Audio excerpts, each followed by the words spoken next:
नमस्कार दोस्तों, एक बार के वन नॉवल के स्टोरी प्लेटफॉर्म पर आपका हार्दिक अभिनंदन एवं स्वागत है। आज हम फिर हाजिर हैं एक नई रोमांस से भरी रोमांचक कहानी के साथ। ये कहानी आपको बहुत पसंद आएगी दोस्तों। तो प्लीज़ दोस्तों, वीडियो के शुरू होते ही वीडियो को फटाफट लाइक कर दें और कमेंट करके बताएं कि आपको ये स्टोरी कैसी लगी। हाँ, अगर आप इस चैनल पर पहली बार आए हैं तो चैनल को सब्सक्राइब कर लें, क्योंकि हम इस चैनल पर इसी प्रकार की रोमांचक कहानियाँ लेकर आते रहते हैं। जल्दी अपडेट पाने के लिए और चैनल जुड़े रहने के लिए डिस्क्रिप्शन में दिए गए टेलीग्राम लिंक पर क्लिक करें। अब देर न करते हुए सीधे कहानी पर चलते हैं। इस कहानी का नाम है rebirth of the strongest female emperor. पिछले जन्म में उसकी आत्मा की जड़ उसके शरीर से खोदकर निकाली गई थी। उसने पूरे मन से स्वयं को न्याय पथ के लिए समर्पित कर दिया था, लेकिन उसे एक दुष्ट राक्षसी साधिका के रूप में दंडित किया गया। अपने किशोर वर्षों में लौटकर वह धारा को मोड़ देती है। प्राकृतिक व्यवस्था के विरुद्ध उसका पुनर्जन्म हुआ था। जिन लोगों ने उसे धोखा दिया और अपमानित किया था, वह उन्हें अतिरिक्त कृतज्ञता के साथ 100 गुना दंड देगी। अपनी रक्तवाहिकाओं का अध्ययन करके वह सर्वोत्तम गुणवत्ता वाली आत्मा की जड़ों को पुनः गढ़ती है। वह उन दुष्ट कुलों का नाश करती है और गौरव के साथ घर लौटती है। दुनिया के नियम उसे रोक नहीं पाते। इस बार वह धर्मपथ के माध्यम से संहार करती है। वह सर्वत्र प्रशंसित आत्मा सम्राट है, दूसरों से ऊंचा, भावशून्य, अभिमानी और विमुख। लेकिन हर रात वह उसके कमरे में घुस जाता है और उसके साथ छेड़छाड़ करता है।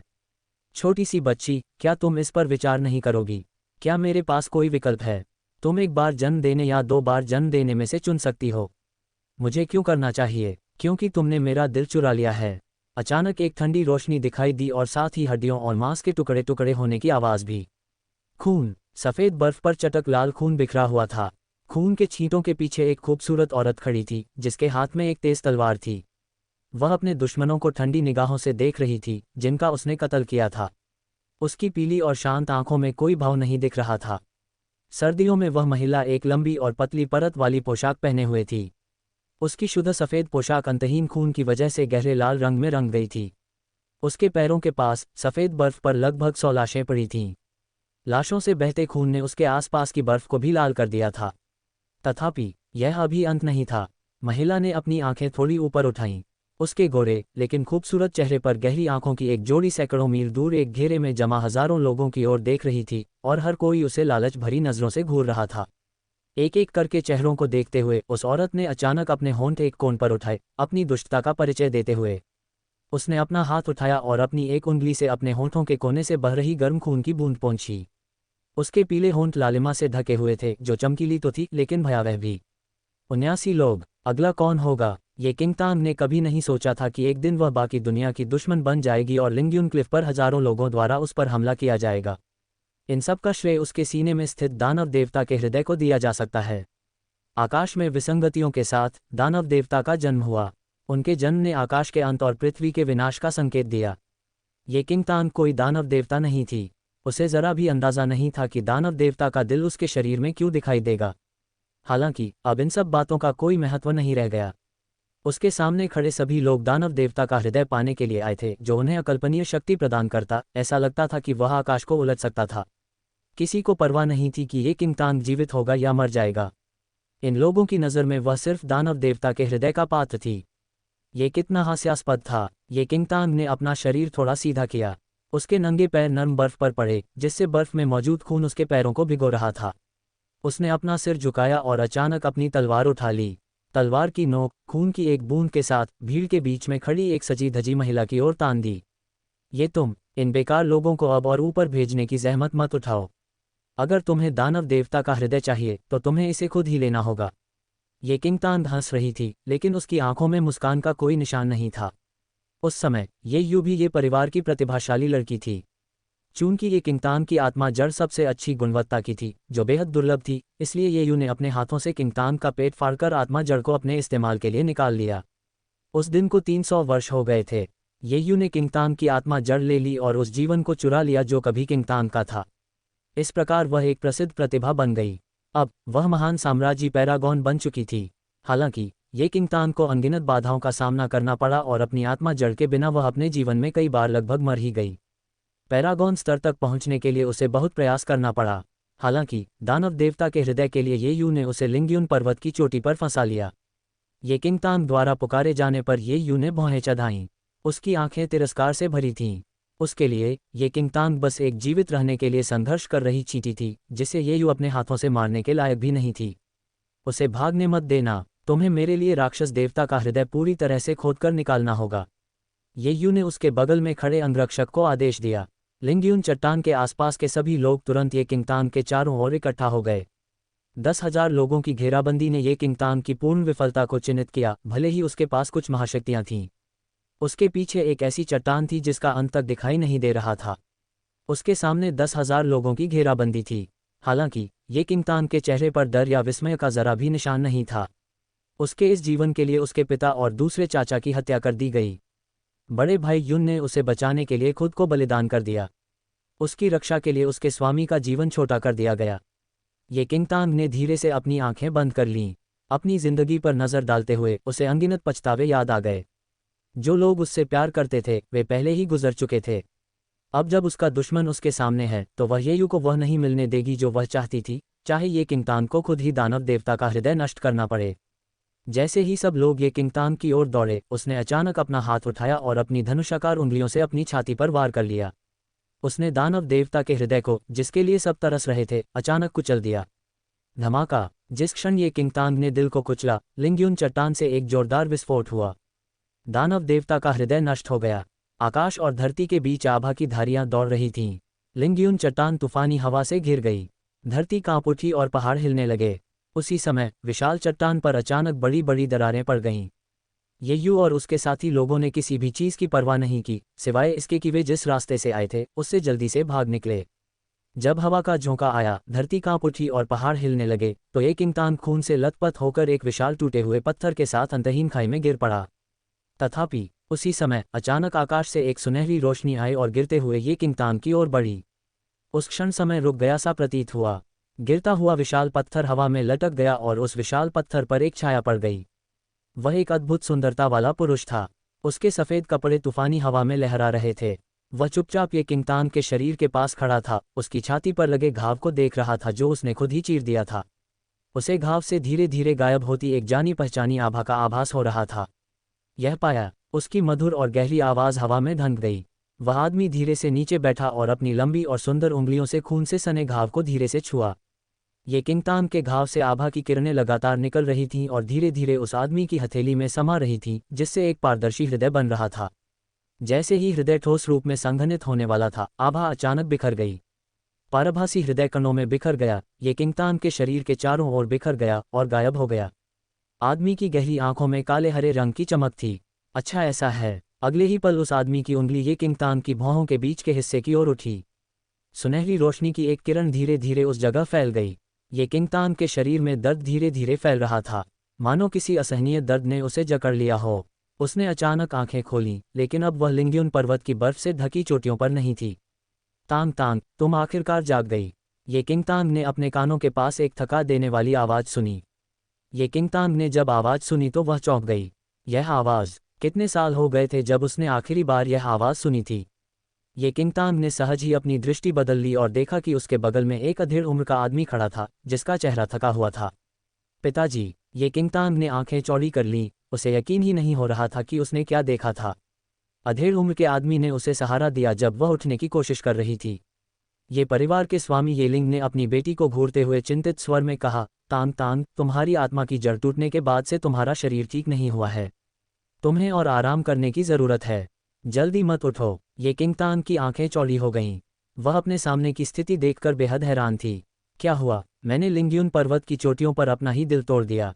मैं जिंदा क्यों हूँ? पिताजी! मुझे लगा था पिताजी को 300 साल पहले किसी महान बुजुर्ग ने मार डाला था। अब कैसे? ये किंगतांग के दिमाग में लगातार सवालों का सिलसिला उमड़ रहा था। अपने आसपास के माहौल पर नज़र डालने के बाद ही उसे एहसास हुआ कि वो ये परिवार के अपने कमरे में है, एक ऐसा कमरा जो कुछ 100 साल पहले बंद हो गया था। तांग तांग, तुम्हारे पिता होने के नाते मैं भविष्य में भी तुम्हारा ख्याल रखूंगा, भले ही तुम अपनी आत्मा खो चुके हो। तुम्हें दूसरों की बातों की परवाह करने की ज़रूरत नहीं है। बस अच्छी तरह आराम करो और जल्दी ठीक हो जाओ। येलिंग ने ये किंगतांग के असामान्य व्यवहार पर ज़्यादा ध्यान नहीं दिया। उसने सोचा कि ये किंगतांग इतनी सदमे में है कि उस पर ध्यान ही नहीं दे रही। केवल ये किंगतांग ही जानती थी कि उस क्षण वह आंतरिक रूप से कितनी सदमे में थी। वह 300 साल पहले पुनर्जीवित होकर ये परिवार में वापस लौट आई थी। अपने पिता को सामने देखकर ये किंगतांग की आंखें भर आईं। 300 साल पहले अपने पिछले जन्म में वह कमज़ोर और बेकार थी। वह बस असहाय होकर अपने पिता और अपने प्रिय द्वितीय ज्येष्ठ को येयू के दादा, ये परिवार के महान ज्येष्ठ द्वारा मारे जाते हुए देख सकती थी। हालांकि उसे विश्वास नहीं हो रहा था कि वह अब वापस आ गई है। ये किंगतांग थोड़ा ऊपर उठकर अपने पिता को घूरने लगी, जिनके चेहरे पर चिंता साफ झलक रही थी। उसने खुद को शांत करने की कोशिश की। पिछले जन्म में इसी समय येयू ने उसकी आत्मा की जड़ छीन ली थी। इसके अलावा महान बुजुर्ग ने उसे धमकी दी थी कि अगर उसने कभी सच बताया तो उसके पिता खतरे में पड़ जाएंगे। नतीजतन वह केवल ये कहकर सच्चाई छुपा सकती थी कि उसने अपनी आत्मा की जड़ खुद ही तोड़ी है। अपने पिछले जन्म में ये किंगतांग ने सोचा था कि जब तक वह अपमान सहन कर सकती है, वह अपने पिता की सुरक्षा सुनिश्चित कर पाएगी। हालांकि वह नहीं जानती थी कि महापुरुष ने यह परिवार की अधिकांश शक्ति पहले ही छीन ली थी और उसके पिता के भोजन में गुप्त रूप से दीर्घकालीन विष मिला दिया था। महापुरुष ने न केवल येयू को ये किंगतांग की आत्मा की जड़ छीनने के लिए प्रोत्साहित किया, बल्कि ये लिंग को मारकर ये परिवार का आधिकारिक स्वामी भी बना दिया। वह केवल अपने पिछले जीवन में बहुत भोली होने के लिए स्वयं को दोषी मान सकती थी। तांग तांग, चून की तुम उठ चुकी हो, इसलिए दवा ठंडी होने से पहले पी लो। ये लिंग ने अपनी बेटी में आए बदलावों पर जरा भी ध्यान नहीं दिया। इसके बजाय उसने प्यार से उसे वह दवा दी जो अभी भी गर्म थी। ये किंगतांग ने अपने पिता द्वारा दी गई दवा ली। दवा में अपना प्रतिबिंब देखकर वह एक पल के लिए सन्न रह गई। प्रतिबिंब में दिख रही लड़की के चेहरे पर नाजुक नैन नक्श थे, लेकिन उसके चेहरे पर, जो पहले सफ़ेद और साफ हुआ करता था, हथेली के आकार का एक लाल जन्मचिन्ह था। उसके आधे चेहरे पर फैला ये जन्मचिन्ह उसकी मूल सुंदरता को पूरी तरह से बिगाड़ रहा था, यहाँ तक कि उसे बेहद बदसूरत भी बना रहा था। ये किंगतांग ने कुछ 100 वर्षों से यह चेहरा नहीं देखा था। उसे याद आया कि पिछले जन्म में वह अपने जन्मचिन्ह के कारण खुद को हीन समझती थी। वह अपने बदसूरत चेहरे को ढकने के लिए दिन भर सिर्फ घूंघट ही पहन पाती थी। हालांकि काफ़ी समय बाद उसे एहसास हुआ कि वह जन्मचिन्ह के साथ पैदा नहीं हुई थी, बल्कि यह किसी ने जानबूझकर उसके असली रूप को ढक दिया था। ये सोचकर ये किंगतांग मुस्कुराए बिना न रह सकी। उसने अपनी दवा एक ही घूंट में पी ली। जैसे ही कड़वाहट उसके गले में उतरी, उसने मन ही मन कसम खाई कि चूंकि उसे पुनर्जन्म का मौका मिला है, इसलिए उसे अपने पिछले जन्म के सारे पछतावे मिटा देने चाहिए। वह कभी भी किसी को, अपने पिता या अपने आसपास के किसी भी व्यक्ति को चोट पहुंचाने नहीं देगी। ये लिंग ने ये किंगतांग को अपनी दवा खत्म करते हुए देखकर धीरे से आह भरी। ये परिवार अब बहुत अस्थिर हो गया था। जब से दूसरे बुजुर्ग, जिन्होंने हमेशा उनका साथ दिया था, एकांतवास में चले गए, महत्वाकांक्षी महान बुजुर्ग ने पूरे ये परिवार पर कब्जा करने का मौका ढूंढ लिया। हालांकि ये लिंग अभी भी ये परिवार का स्वामी था, उसने अपनी सारी शक्ति पहले ही खो दी थी। हालांकि जब तक तांग तांग सुरक्षित और स्वस्थ थी, तब तक उन्हें राहत महसूस हुई। दवा पीने के बाद तुम्हें ज्यादा आराम करना चाहिए। ये लिंग की आंखें चिंता से भरी थीं। अपनी पत्नी के निधन के बाद से वह अपनी प्यारी बेटी को और भी ज्यादा संजोकर रखता था और उसकी देखभाल पर पूरा ध्यान देता था। ये किंगतांग ने सिर हिलाया। पिछले जन्म के 300 सालों के सारे दुख उसके अपनों की देखभाल के आगे बेमानी थे। ये लिंग से दोबारा मिलकर उसे बेहद खुशी हुई। जब ये लिंग ये किंगतांग के कमरे से निकलने वाला था, तो दरवाजे के बाहर एक नौकर की आवाज़ सुनाई दी। गुरुजी, डुआन परिवार के दूसरे कनिष्ठ गुरु डुआन त्यानराव युवती से मिलने आए हैं। वे अभी सामने वाले हॉल में हैं। नौकर की बात सुनकर ये लिंग राहत भरी मुस्कान के साथ मुस्कुराया। फिर उसने अपना सिर घुमाया और ये किंगतांग की ओर देखा जो अपने बिस्तर पर बैठी थी। तांग तांग, त्यानराव तुम्हारा ख्याल रखता है। देखो, वह इतनी जल्दी तुमसे मिलने आया था क्योंकि उसे पता था कि तुम्हारी तबीयत ठीक नहीं है। मुझे राहत है कि मैं उसे भविष्य में तुम्हारी देखभाल करने दूंगा, ये लिंग ने कहा।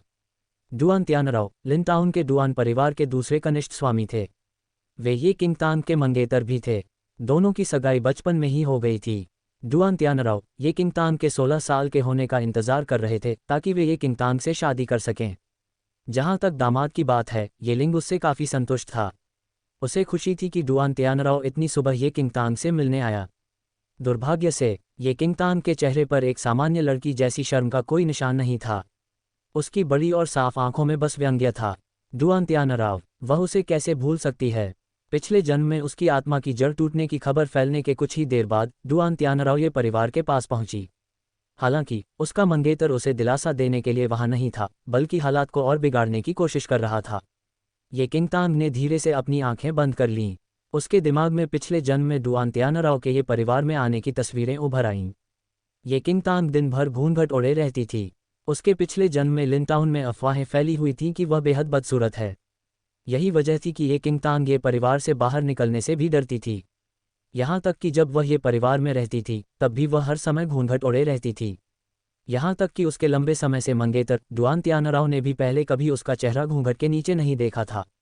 ये किंगतांग सोचती थी कि डुआन त्यानराव उसके साथ ईमानदारी से पेश आता है, लेकिन जब उसकी आत्मा की जड़ टूट गई तो डुआन त्यानराव उसे दिलासा देने नहीं बल्कि उसकी जगह किसी और औरत को चुनकर उसकी सगाई तोड़ने आया। तांग तांग ये लिंग चिंतित था क्योंकि उसने देखा कि ये किंगतांग के हाव भाव अजीब थे। ये किंगतांग ने स्तब्ध होकर अपनी आंखें खोलीं। उसने ये लिंग की चिंतित निगाहों में देखभाल और गर्मजोशी महसूस की। हाँ, उसने सोचा, उसे उन दरिंदों से परेशान होने की क्या ज़रूरत थी। उसे तो बस उन लोगों की रक्षा करनी चाहिए जिन्होंने इस जीवन में उसकी परवाह की। पिताजी, मैं जल्दी ही तैयार हो जाऊंगी, आप पहले जा सकते हैं। ये किंगतांग हल्के से मुस्कुराए। अल्पविराम। ये परिवार के हॉल में एक लंबा और सुंदर आदमी कुर्सी पर बैठा था। उसके बगल में एक सुंदर और सुडौल लड़की बैठी थी। डुअन लैंग, आज हम जिन मुद्दों पर बात करने वाले हैं। लड़की ने थोड़ा सा मुंह बनाया। उसने अपनी चिंता जाहिर करते हुए होंठ सिकुड़े।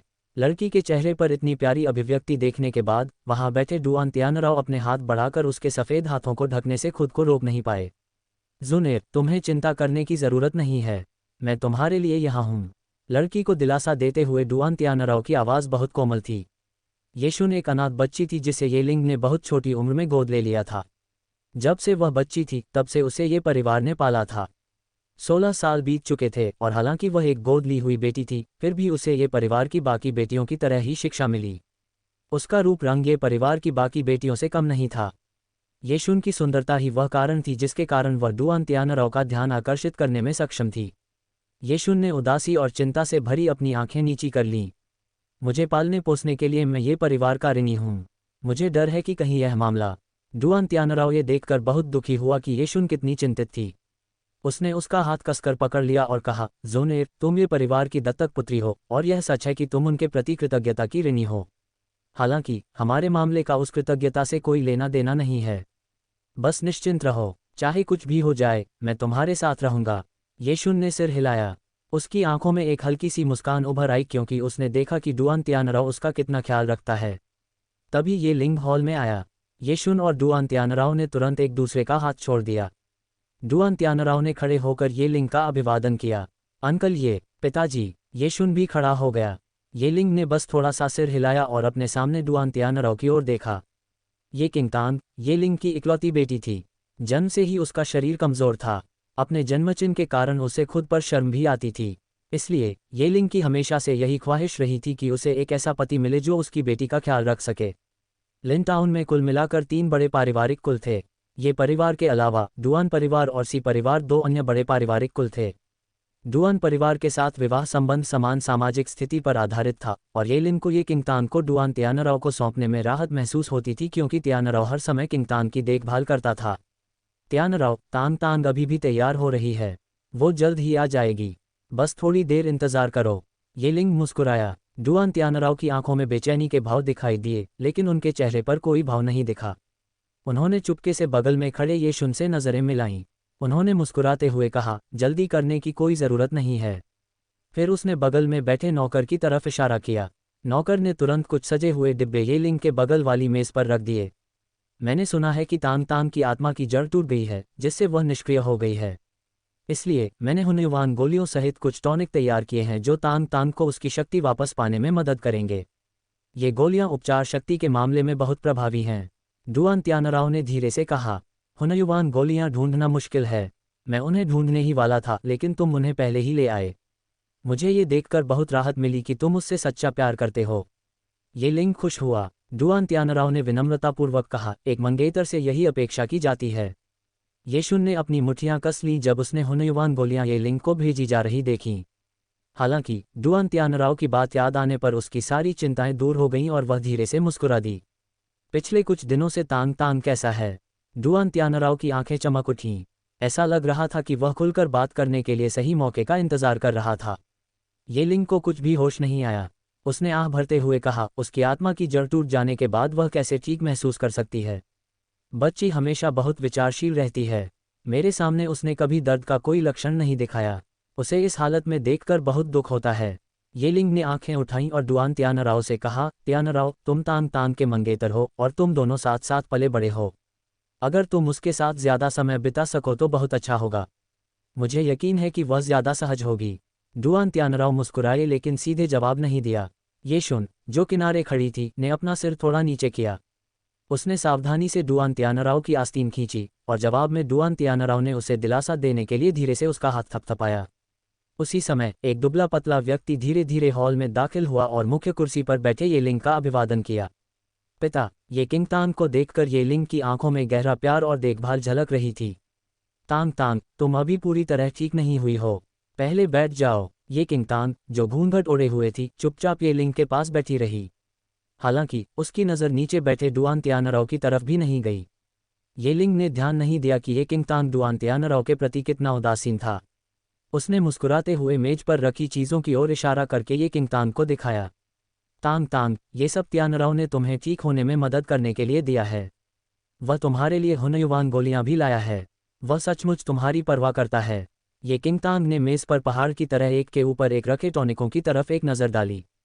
फिर उसने नीचे बैठे डुआन त्यानराव की तरफ देखा। उसकी नज़र बेहद ठंडी थी, उसमें किसी भी तरह का आकर्षण या कृतज्ञता का भाव नहीं था।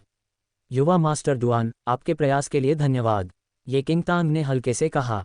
युवा मास्टर डुआन, बाकी तीनों एक पल के लिए स्तब्ध रह गए। पहले जब ये किंग तांग डुआन त्यानराव से मिलती थी तो वह उसे हमेशा भाई डुआन कहती थी। आज उसने खुद को उससे दूर क्यों कर लिया? डुआन त्यानराव की भौहें थोड़ी सिकुड़ गईं। हालांकि आज अपनी यात्रा का उद्देश्य याद करके उसने अब और चिंता नहीं की। येलिंग ने सोचा कि ये किंग तांग बुरे मूड में थी क्योंकि उसकी आत्मा की जड़ टूट गई थी, इसलिए उसने भी इसका कारण जानने की जहमत नहीं उठाई। आधे साल में तुम 16 साल की हो जाओगी। मुझे लगता है कि हम त्यानराव से तुम्हारी शादी की बात आगे बढ़ा सकते हैं। जब तुम बेहतर महसूस करोगी तो मैं डुआन परिवार के कुलगुरु से तुम्हारी शादी की बात करूंगी। क्या ये ठीक है? येलिंग ने शुरू में ये किंग तांग की इतनी जल्दी शादी कराने का इरादा नहीं किया था, लेकिन अब जब उसकी आत्मा की जड़ टूट चुकी थी तो उसके वशु में कोई सुधार होने की संभावना बहुत कम थी। ये परिवार पहले से ही महान बुजुर्ग के नियंत्रण में था और परिवार के कुल के स्वामी होने के बावजूद अब उसके पास ज्यादा शक्ति नहीं थी। ये किंग तांग के लिए बेहतर होगा कि वह डुआन त्यानराव से जल्दी शादी कर ले। उसे यह जानकर ज्यादा राहत मिलेगी कि डुआन त्यानराव उसकी देखभाल कर पाएगा। येलिंग की बात सुनकर वहां मौजूद 3 लोगों के चेहरे अचानक बदल गए। विशेष रूप से ये शुन के लिए उसका शरीर अकड़ गया और डुआन त्यानराव के चेहरे के भाव गहरे हो गए। सिर्फ ये किंग तांग ही कुर्सी पर ठीक से बैठी थी। उसकी नज़र ठंडी थी और वो इतनी तेज थी कि ये शुन और डुआन त्यानराव में आए बदलावों को पकड़ सकती थी। अंकल, ये डुआन त्यानराव अचानक आगे बढ़ा। आज मैं तुम्हें कुछ बताने आया हूँ। हाँ, क्या बात है? येलिंग ने पूछा। डुआन त्यानराव कुछ देर चुप रहा और बोला, तांग तांग से मिलने के अलावा मैं आज यहाँ एक और वजह से आया हूँ। वो ये कि मुझे लगता है कि तांग तांग और मेरे बीच की शादी रद्द कर देनी चाहिए। डुआन त्यानराव के वाक्य समाप्त होते ही येलिंग के चेहरे की मुस्कान तुरंत गायब हो गई। त्यानराव, तुम्हारा क्या मतलब है? डुआन त्यानराव ने एक गहरी सांस ली और सब कुछ कबूल करने का फैसला किया। मैं टैंग टैंग के साथ पला बड़ा हूँ, इसलिए बेशक हम एक दूसरे के बहुत करीब हैं। हालांकि मैं उसे सिर्फ अपनी बहन मानता हूँ, एक जोड़े के रूप में नहीं। मैंने अपने पिता को इस बारे में बता दिया है और वे भी इस बात से सहमत हैं कि हमें ऐसी शादी के लिए दबाव नहीं डालना चाहिए। इसलिए मैं आज यहाँ सगाई रद्द करने आया हूँ, डुआन त्यानराव ने कहा। क्या? येलिंग ने जोर से मेज पर मुक्का मारा। उसने गुस्से से डुआन त्यानराव को घूरा। तुम सगाई तोड़ना चाहते हो? जानते हो तुम क्या कह रहे हो? येलिंग गुस्से से लाल हो गया। डुआन त्यानराव और ये किंग तांग की सगाई बचपन में ही हो गई थी और लिन टाउन में हर कोई इस बारे में जानता था। अब डुआन त्यानराव सगाई तोड़ना चाहता था। अगर यह खबर फैल गई तो उसकी बेटी लोगों की नज़रों में मजाक बन जाएगी। डुआन त्यानराव ने पहले ही अपना मन बना लिया था। उसने गुस्से में येलिंग को घूरते हुए अपनी बात जारी रखी। अंकल, ये कुछ दिन पहले मेरे पिता ने पुष्टि की थी कि मैं डुआन परिवार के कुल का उत्तराधिकारी बनूंगा। मैं कुल का स्वामी बनूंगा और मेरी पत्नी डुआन परिवार की मालकिन होगी। डुआन त्यानराव ने ये किंग तांग और उसके घूंघट की ओर देखा। उसकी नज़र में घृणा का भाव था। तांग तांग कभी भी दूसरों को अपना असली चेहरा नहीं दिखाती। इसके अलावा उसकी आत्मा की जड़ टूट चुकी है और वह अब अपनी वशु में सुधार नहीं कर सकती। डुआन परिवार लिन टाउन के 3 महान पारिवारिक कुलों में से एक है। मालकिन को भारी जिम्मेदारियां उठाने में सक्षम होना चाहिए। तांग तांग अब, मुझे डर है, इस भूमिका के लिए उपयुक्त नहीं है। डुआन त्यानराव बहुत ही सुखद और तार्किक लग रहा था, लेकिन येलिंग से कहा गया उसका हर शब्द तलवार की तरह उसके दिल में चुभ गया। डुआन त्यानराव, क्या तुम्हें पता है तुमने अभी क्या कहा? तांग तांग के साथ तुम्हारी सगाई बहुत पहले पक्की हो गई थी। अब तुम उसे रद्द करना चाहते हो? ये लिंग ने फटकार लगाए। डुआन त्यानराव ने भौहें सिकुड़ी और अपनी आंखें थोड़ी ऊपर उठाईं। अंकल, ये मेरी सगाई ये किंगतांग से हुई थी। हालांकि उस समय उसमें किस तरह की आत्मा थी और अब किस तरह की है। अंकल, ये आप सच में चाहते हैं कि मैं एक ऐसी औरत से शादी करूं जिसकी न तो कोई आत्मा है और न ही कोई रूप रंग। ये लिंग गुस्से से कांप उठा। उसने कभी उम्मीद नहीं की थी कि डुआन त्यानराव इस तरह का इंसान होगा। ये लिंग का गुस्सा देखकर भी डुआन त्यानराव का मन नहीं बदला। उसने मुड़कर ये किंगतांग की तरफ देखा, जो अब तक चुप रही। तांग तांग, मुझे लगता है कि मैंने पहले तुम्हारे साथ काफ़ी अच्छा व्यवहार किया था। अब तुम्हें मेरे नज़रिए से सोचना चाहिए। हालांकि शहर के दूसरे लोग तुम्हें बेहद बदसूरत कहते थे, मैंने तब सगाई तोड़ने की मांग नहीं की थी। लेकिन अब जब तुम्हारी आत्मा की जड़ टूट चुकी है, तो क्या तुम अब भी मुझसे ज़बरदस्ती शादी करना चाहती हो? मैं डुआन परिवार को ये कैसे समझाऊं? अगर मेरी पत्नी बदसूरत है तो मैं इसे बर्दाश्त कर सकता हूं, लेकिन मैं डुआन परिवार के लिए एक बेकार मालकिन नहीं ला सकता। डुआन त्यानराव के मुंह से निकला हर शब्द चोट पहुंचाता था। शुरू से आखिर तक उसने सिर्फ ये किंगतांग की आत्मा की जड़ को महत्व दिया। जब ये किंगतांग के पास सर्वोच्च श्रेणी की आत्मा जड़ थी, तो वह उसकी कुरूपता को सहन कर सकता था। लेकिन अब जब उसकी आत्मा जड़ नष्ट हो चुकी थी, तो उसे स्वीकार करने की क्या जरूरत थी? ये लिंग गुस्से से उठ खड़ा हुआ और दहाड़ा। डुआन त्यानराव, चुप रहो। मैं अंधा था कि तुम्हारे और तांग तांग के बीच सगाई होने दी। मुझे कभी पता ही नहीं चला कि तुम इतने घिनौने इंसान हो। अंकल, ये आप भी अपने कुल के स्वामी हैं। मैंने जो कहा उसमें क्या कोई गलती है? डुआन त्यानराव ने आखिरकार अपना भेष पूरी तरह उतार दिया। उसे ये शुन से बहुत पहले ही पता चल गया था कि महान बुजुर्ग ही शक्तिशाली हैं और ये लिंग परिवार के कुल का सिर्फ नामात्र का स्वामी है। तुम, ये लिंग क्रोध से कांप उठा। ये शुन, जो एक तरफ खड़ी थी, आगे बढ़ी। उसके चेहरे पर हल्की सी मुस्कान आ गई, लेकिन उसने जल्दी से उसे चिंता भरे भाव से छुपा लिया। पिताजी, कृपया क्रोधित न हों। गुस्सा मत करो, मैं कैसे नाराज नहीं हो सकता? ये लिंग ने सवाल किया। येशुन ने लंबे और मजबूत डुआन त्यानराव को धीरे से देखा और कहा, युवा मास्टर डुआन के अपने कारण हैं। अगले पारिवारिक स्वामी के रूप में उन्हें परिवार की प्रतिष्ठा का ध्यान रखना होगा। पिताजी, मुझे आशा है कि आप समझेंगे। तांग तांग अभी भी जवान है। भविष्य में उसे एक अच्छा पति मिल जाएगा। तुमने अभी क्या कहा? ये लिंग अपनी दत्तक बेटी को अविश्वसनीय नज़रों से घूर रहा था। उसे यकीन नहीं हो रहा था कि वह डुआन त्यानराव के लिए आवाज़ उठाएगी। येशुन ने गुस्से में ये लिंग को घूरा और फिर ये किंगतांग की ओर देखा, जो अभी तक कुछ भी नहीं बोली थी। उसने डुआन त्यानराव द्वारा दी गई हुनयुवान गोलियां निकाली और उन्हें ये किंगतांग को सौंप दिया। तांग तांग, युवा मास्टर डुआन तुम्हारा ख्याल रखते हैं। वे तुम्हें ठीक करने के लिए हुनयुवान गोलियां भी लाए हैं, येशुन ने कहा और उसकी आंखों में ठंडक चमक उठी। उसे पूरा यकीन था कि ये किंगतांग डुआन त्यानराव से प्यार करती है और वह शादी को रद्द करने के लिए बिल्कुल भी राजी नहीं होगी। ये किंगतांग हुनयुवान गोलियां स्वीकार नहीं करेगी। वह शायद डुआन त्यानराव से सगाई बनाए रखने की भीख भी मांगेगी। अंततः हुनयुवान गोलियां येशुन के हाथों में वापस आ जाएंगी। यद्यपि येशुन की ऐसी मान्यताएं थीं, फिर भी उसने ये क्विंटांग को प्यार से मनाने का नाटक किया। ये किंगतांग ने येशुन को ठंडी निगाहों से देखा, उसकी बनावटी चिंता को देखते हुए। वह मन ही मन ठंडी मुस्कान के साथ मुस्कुराए। ये किंगतांग येशुन की हरकतों को समझ गई थी और उसके मन के भाव पढ़ सकती थी। अपने पिछले जन्म में ये किंगतांग बिल्कुल वैसी ही इंसान थी जैसा येशुन समझती थी। जब उसे पता चला कि डुआन त्यानराव सगाई तोड़ना चाहता है, तो उसने न सिर्फ डुआन त्यानराव द्वारा दिए गए टॉनिक और हुनयुवान गोलियों को अस्वीकार कर दिया, बल्कि उससे विनती भी की कि वह उसे छोड़कर न जाए, अपनी गरिमा और गौरव को त्याग दे। उसे ये परिवार और ये लिंग की प्रतिष्ठा की कोई परवाह नहीं थी और उसने खुद को एक निम्न स्थिति में डाल दिया था। ये लिंग को बहुत गुस्से में खून की उल्टी भी आ गई थी। हालांकि इस बार अचानक ये किंगतांग के होठों पर मुस्कान आ गई। जैसे ही येशुन को अपने विश्लेषण पर पूरा भरोसा हुआ, ये किंगतांग ने अपना हाथ बढ़ाया और हुनयुवान गोलियां थाम लीं। तो मैं युवा मास्टर डुआन को उनकी दयालुता के लिए धन्यवाद दूंगी। फिर उसने हुनयुवान गोलियों को अपने अंतरिक्ष वलय में रख दिया, जो एक आयामी भंडारण वस्तु थी। पूरी प्रक्रिया सुचारू रूप से संपन्न हुई। जब ये लिंग अभी भी क्रोधित था, ये किंगतांग ने अचानक पहली बार बात की। पिताजी, मुझे लगता है कि युवा मास्टर डुआन की बात भी सही है। हॉल में मौजूद तीनों लोग ये किंगतांग की बातों से अचंभित रह गए। डुआन त्यानराव हैरानी से ये किंगतांग को देखता रहा। उसने सोचा था कि जिस पल वह सगाई तोड़ने की बात कहेगा, ये किंगतांग जरूर रोएगी और गिड़गिड़ाएगी। उसे उम्मीद नहीं थी कि वह ऐसे शब्द कहेगी। ये लिंग भी हक्का बक्का रह गया। उसने अपनी बेटी को बड़ी चिंता से देखा। उसे डर था कि कहीं वह इस खबर से बहुत परेशान तो नहीं हो गई। तांग तांग, क्या तुमने क्या कहा? ये किंगतांग कुर्सी पर बैठ गया और तीनों आश्चर्यचकित लोगों को घूरने लगा। उसने धीरे से कहा, एक लड़की होने के नाते मैं समझती हूँ कि मेरी सगाई रद्द होना शर्मनाक है। हालांकि चूंकि युवा स्वामी डुआन परिवार के स्वामी के उत्तराधिकारी हैं, इसलिए ये स्वाभाविक है कि उन्हें अपने परिवार की प्रतिष्ठा पर ध्यान देना चाहिए। मैं डुआन परिवार की मालकिन बनने के योग्य नहीं हूँ। ये किंगतांग रुका और आगे बोला, पिताजी इस बारे में फिर से सोचिए। मैं हमेशा से कमज़ोर रहा हूँ। जब मेरे पास आत्मिक जड़ थी तो मेरी क्षमताएं ऊंची मानी जाती थीं। कोई भी मुझे चुनौती देने की हिम्मत नहीं करता था। हालांकि अब मैंने अपनी आत्मिक जड़ खो दी है। अगर मैं अब भी डुआन परिवार से शादी करने का अनुरोध करता हूं तो इससे उनका पूरा परिवार असंतुष्ट हो जाएगा। मुझमें अब अपना बचाव करने की क्षमता नहीं है।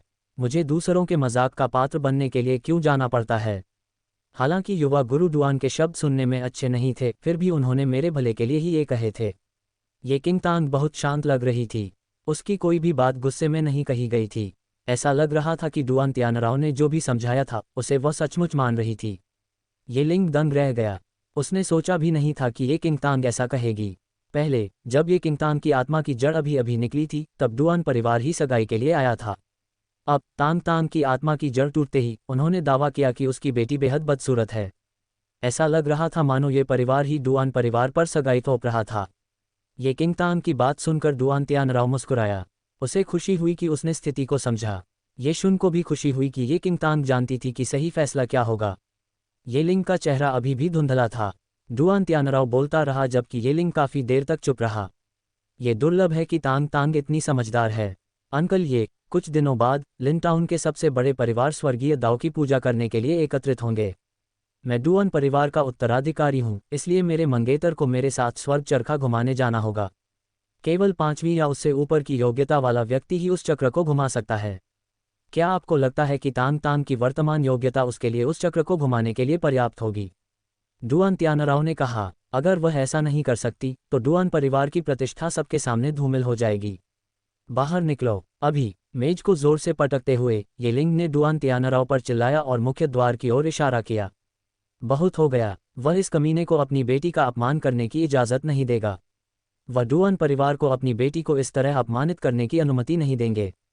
डुआन त्यानराव ने भौहें चढ़ाईं, लेकिन ये लिंग को इतना क्रोधित देखकर चुप रहने का फैसला किया। चाचा, ये आपको खुद ही इस मामले का हल निकालना चाहिए। आप सहमत हो या न हो, मैं कुछ दिनों बाद जब हम स्वर्गीय दाओ की पूजा करेंगे तो सबके सामने सगाई तोड़ दूंगा। मैं अब चलता हूँ। डुआन त्यानराव ने बेवजह हाथ हिलाया और मुड़ गया। अपनी सारी चीज़ें वापस ले जाओ। हमारे ये परिवार को ऐसी बकवास की ज़रूरत नहीं है, ये लिंग ने कहा। डुआन त्यानराव का मुंह फड़क उठा। उसने अपने नौकरों को सब कुछ बाहर लाने का इशारा किया और हॉल से बाहर चला गया। येशुन ने तुरंत ये लिंग से कहा, पिताजी, हम अपने शिष्टाचार नहीं भूल सकते। मैं जाकर युवा गुरु डुआन को विदा कर दूंगा। ये जुन ने ये लिंग के जवाब का इंतजार किए बिना डुआन त्यानराव को पकड़ लिया। येशुन के अनुचित आतिथ्य को देखकर ये लिंग ने ये किंगतांग की ओर देखा, जो क्रोध से चुप रही। क्या ये येशुन स्थिति को समझती है? डुआन त्यानराव ने आज तुम्हें बहुत अपमानित किया, फिर भी वह उसे भेजना चाहती है। डुआन त्यानराव ने कहा। ये किंगतांग येशुन की हरकतों से बिल्कुल भी चिंतित नहीं थी और इसके बजाय उसने अपना संतरा छीलने पर ध्यान केंद्रित किया। पिताजी, अगर वह उसे भेजना चाहती है तो उसे जाने दीजिए। ऐसा कोई तरीका नहीं था जिससे येशुन स्थिति को न समझ सके। ये तो मजाक होगा। लिनटाउन में येशुन से ज्यादा होशियार इंसान मिलना मुश्किल था। ये लिंग को इस बात की जानकारी नहीं थी कि येशुन और डुआन त्यानराव बहुत पहले से गुप्त रूप से साथ थे। संभवतः येशुन ने ही डुआन त्यानराव को ये किंगतांग की आत्मा की जड़ टूटने की खबर दी थी। अगर नहीं तो वह इतनी जल्दी सगाई तोड़ने कैसे आ गया? हालांकि येशुन एक दत्तक पुत्री थी, फिर भी वह परिस्थितियों को भांपने में बहुत कुशल थी। उसे ये परिवार की दत्तक पुत्री होने का दर्जा कभी पसंद नहीं आया। हालांकि परिवार ने उसके साथ कभी कोई अन्याय नहीं किया था। निश्चित रूप से येशुन ही थी जिसने डुआन त्यानराव को क्विंटांग की टूटी हुई आत्मा की जड़ के बारे में बताया था। उसके पिछले जीवन में डुआन त्यानराव द्वारा सगाई रद्द करने के कुछ समय बाद उसने घोषणा की कि वह आशीर्वाद दिवस के लिए एकत्र हुए लिनटाउन के सबसे बड़े परिवारों के सामने येशुन से शादी करने जा रहा है। वह वहां मौजूद थी और लिनटाउन में हर कोई उस रद्द हुई सगाई पर चर्चा करने लगा। नतीजतन ये किंगतांग पर बहुत दबाव पड़ा और वह डुआन त्यानराव को अपना मन बदलने के लिए मनाने गई। हालांकि उसने डुआन त्यानराव और येशुन के बीच हुई खुशखबरी को अपनी आंखों से देखा। फिर वह खुद सबके उपहास का निशाना बन गई। येशुन बहुत चालाक और सतर्क थी। ये किंगतांग के पिछले जन्म में येशुन डुआन परिवार की मालकिन बनी थी और उसने महापुरुष का समर्थन किया था। अपनी बुद्धिमत्ता का इस्तेमाल करके वह आने वाले दिनों में येयू की दाहिनी हाथ बन गई। ये किंगतान को संदेह था कि ये लिंग के भोजन में पुराना जहर ये जुन ने गुप्त रूप से रखा था। आखिरकार ये शुन हमेशा खुद को बहुत अच्छी तरह छुपाती थी। ये किंगतान को उस पर तब तक जरा भी शक नहीं हुआ जब तक ये शुन और डुआन तियानराव के रिश्ते का पता नहीं चला। ये लिंग ने ये शुन को अपने प्रिय बच्चों में से एक माना और हर समय उसकी अच्छी देखभाल की। जिस दिन उसकी आत्मा की जड़ चुराई गई थी उस दिन ये किंगतान को महान बुजुर्ग और ये यू एक ऐसी जगह ले गए जहां आसपास कोई नहीं था और वहीं ये घटना घटी। इन सब का श्रेय ये शुन को दिया जा सकता है जो ये किंगतान के साथ अपनी मुलाकात पूरी नहीं कर पाई थी। अब जब उसने फिर से विवरण पर विचार किया तो ये क्विंटान को एहसास हुआ कि ये शुन सिर्फ एक जहरीला सांप था, एक घृणित गद्दार जिसे महान बुजुर्ग ने उसके पास रखा था। तांग तांग, मुझे अफसोस है कि तुम्हें एक के बाद एक इन मुश्किल हालातों से गुजरना पड़ा। मुझे उस समय डुआन परिवार की सगाई पर राजी नहीं होना चाहिए था। ये लिंग ने गहरी सांस ली। लेकिन कम से कम अब तुम्हें उस स्वर्ग चरखा को घुमाने के लिए जाने की जरूरत नहीं है। ये लिंग को ये भी चिंता थी कि ये किंगतांग अपनी मौजूदा ताकत से शायद पहिया घुमा नहीं पाएगी। अब सगाई टूट जाने के बाद ये परिवार ये किंगतांग को नहीं भेजेगा ताकि लोग उसका मजाक न उड़ाएं। स्वर्ग चरखा घुमाएं। ये किंगतांग ने अपनी भौहें उठाईं। डुआन तियानराव को इतना यकीन कैसे था कि वह पहिया नहीं घुमा सकती।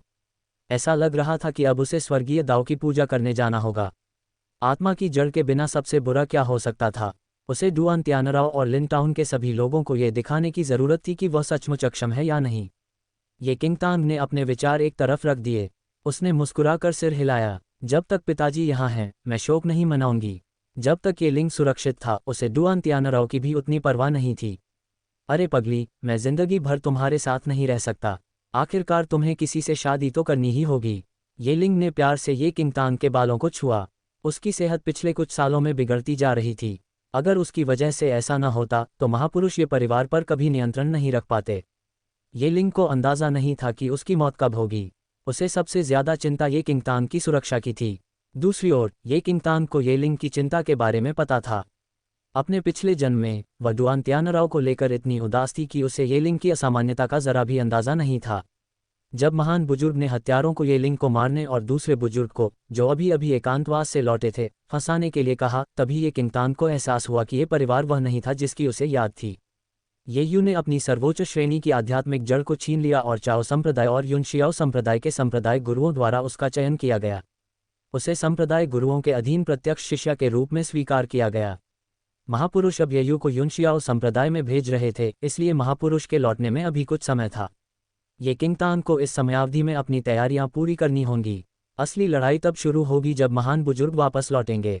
ये किंगतांग ने अनुमान लगाया कि महान बुजुर्ग आधे महीने में लौट आएंगे। लगभग उसी समय दूसरे बुजुर्ग, जो हमेशा ये लिंग का साथ देते थे और ये किंगतांग की देखभाल करते थे, अपना एकांतवास पूरा करेंगे। दूसरा बड़ा ये परिवार का सबसे शक्तिशाली व्यक्ति था। महान बड़ा उसके सामने ये लिंग और ये किंगतांग को मारने की हिम्मत नहीं कर सकता था। ये किंगतांग के पिछले जन्म में महान बुजुर्ग ने ये लिंग को गुप्त रूप से मार डाला था और दूसरे बुजुर्ग को फंसाकर प्रभावी रूप से दूसरे बुजुर्ग को भी खत्म कर दिया था। इसके बाद ये किंगतांग ने ये परिवार में अपने दो सबसे बड़े समर्थकों को खो दिया। अगर वह जल्दी से भाग न जाती तो लिन टाउन में महान बुजुर्ग उसे भी मार डालते। पिछले जन्म में उसके सारे दुख महान बुजुर्ग के लौटने के बाद हुए थे।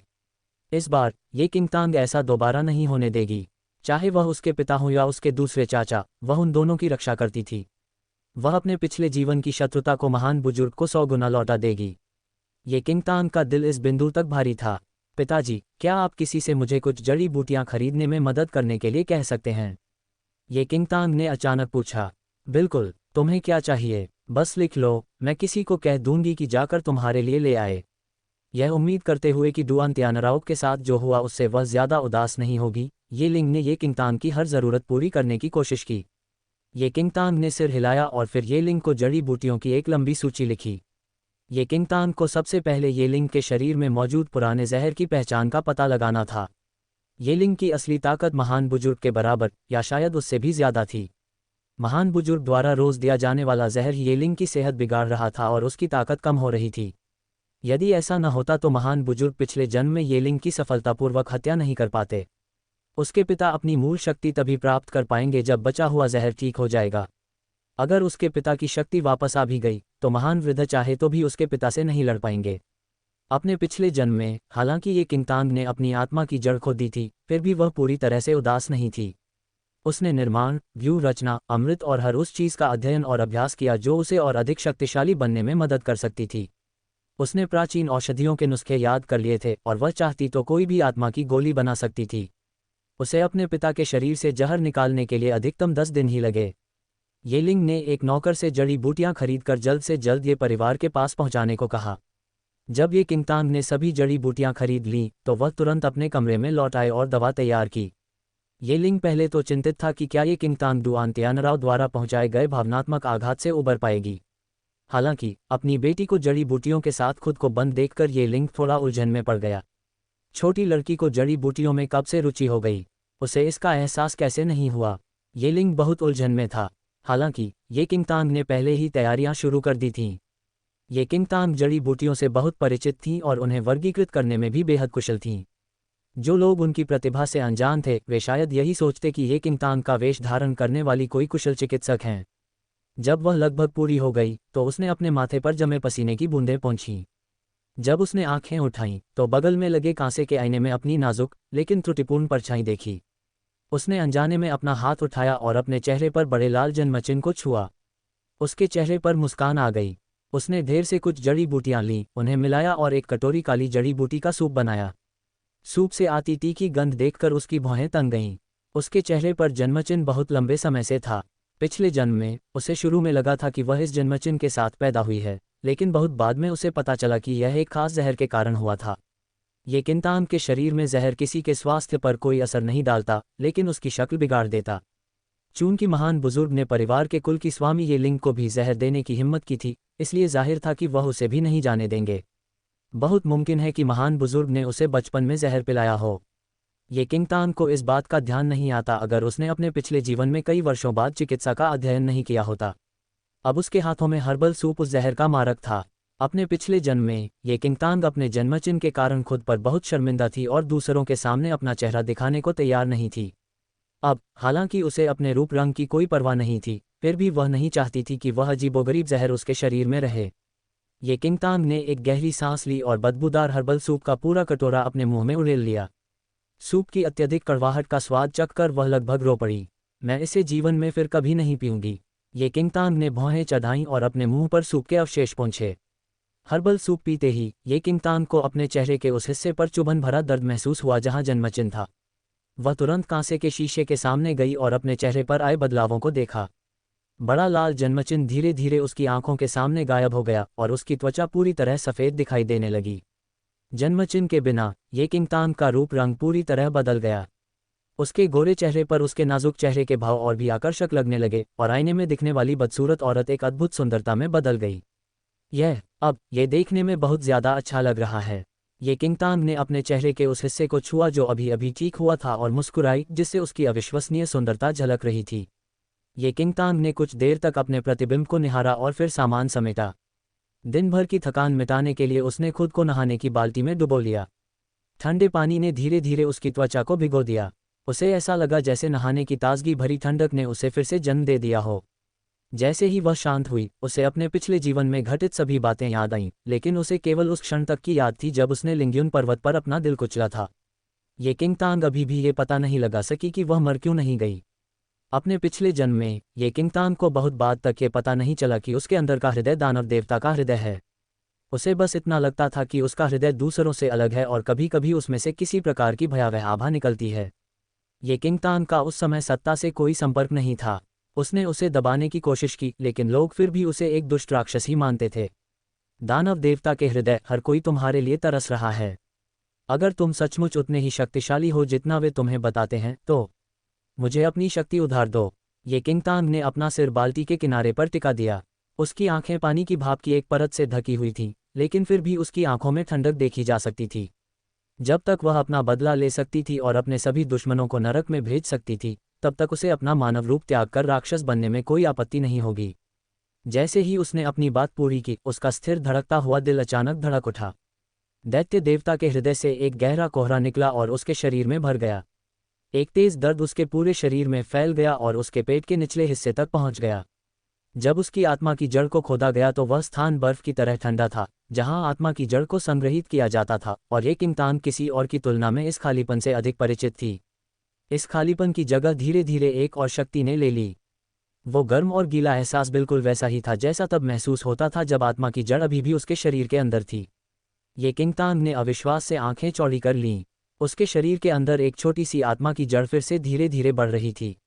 हालांकि उस आध्यात्मिक जड़ का आकार उस सर्वोच्च श्रेणी की जड़ से तुलना नहीं कर सकता था जो उसके पास हुआ करती थी, फिर भी एक नई आध्यात्मिक जड़ के उगने से ये किंगतांग बेहद उत्साहित हो गई।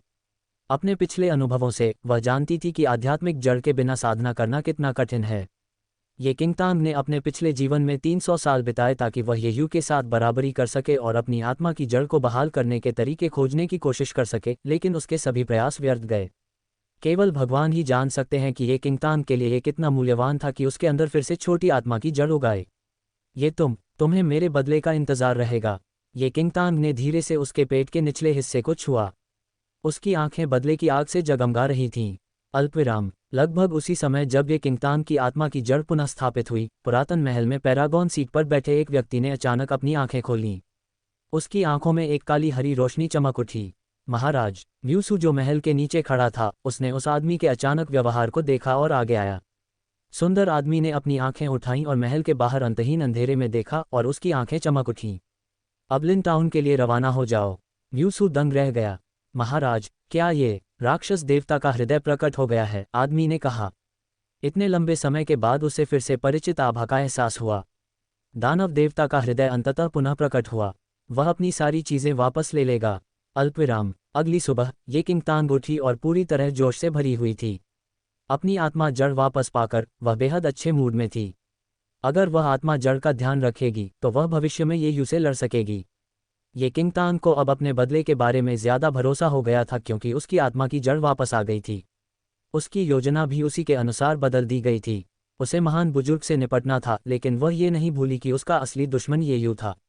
लेकिन अब जब येयू को संप्रदाय के गुरु द्वारा यूनक्सियाओ संप्रदाय के शिष्य के रूप में चुना गया था, तो ये किंगतांग को भी येयू से लड़ने के योग्य होने के लिए संप्रदाय में प्रवेश करने की आवश्यकता थी। ये किंगतांग के दिमाग में एक योजना थी। उसने अपना घूंघट ओढ़ा और बाहर चली गई। यद्यपि उसने अपनी सुंदरता पुनः प्राप्त कर ली थी, फिर भी उसने दूसरों को इसके बारे में इतनी जल्दी बताने की योजना नहीं बनाई थी। ये किंगतांग को अपने कमरे से जाते देख ये लिंग चिंतित होकर उसकी ओर बढ़ा। उसे राहत मिली जब उसे लगा कि उसकी बेटी पर विवाह विच्छेद का कोई खास असर नहीं पड़ा है। ये किंगतांग ने अपने पिता को देखा और उनकी ओर मुड़ी। पिता। ये लिंग ने हल्के से सिर हिलाया। उसकी आंखें सहानुभूति से भरी थीं। पिताजी, क्या आप सी परिवार के तीसरे युवा गुरु सी बाई के बारे में जानते हैं? ये किंगतांग ने अचानक पूछा। सी बाई। ये लिंग एक पल के लिए स्तब्ध रह गया। सी परिवार लिन कस्बे के सबसे बड़े कुलों में से एक था। डुआन परिवार के विपरीत सी परिवार के ये परिवार के साथ हमेशा अच्छे संबंध नहीं रहे। सी बाई की मां की प्रसव पीड़ा के दौरान मृत्यु हो गई और पता चला कि उन्हें गुप्त रूप से जहर दिया गया था। सी परिवार को शक था कि ये परिवार ने ही उन्हें जहर दिया था। यदि पिछले कुछ वर्षों से डुआन परिवार की मदद के लिए धन्यवाद न दिया जाता, तो दोनों परिवारों के बीच नाराजगी के कारण ये परिवार सी परिवार के साथ लड़ाई में होता। फिर भी दोनों परिवारों के बीच अभी भी अच्छे संबंध नहीं थे। ये किंगतांग ने जिस सी बाई का जिक्र किया, वह सी परिवार का तीसरा युवा गुरु था। वह सी परिवार के मुखिया का प्रिय पोता था। सी बाई प्रतिभाशाली था और उसकी आत्मा की जड़ ये किंगतांग के सर्वोच्च स्तर की जड़ के बराबर थी। वह लिन नगर का सर्वोच्च प्रतिभाशाली व्यक्ति था। हालांकि सी बाई भी अपनी मां के विष से प्रभावित था, जिसके कारण जन्म से ही उसका शरीर कमजोर था। कुछ विशेषज्ञ चिकित्सकों ने कहा था कि सी बाई 18 साल से ज्यादा नहीं जी पाएगी।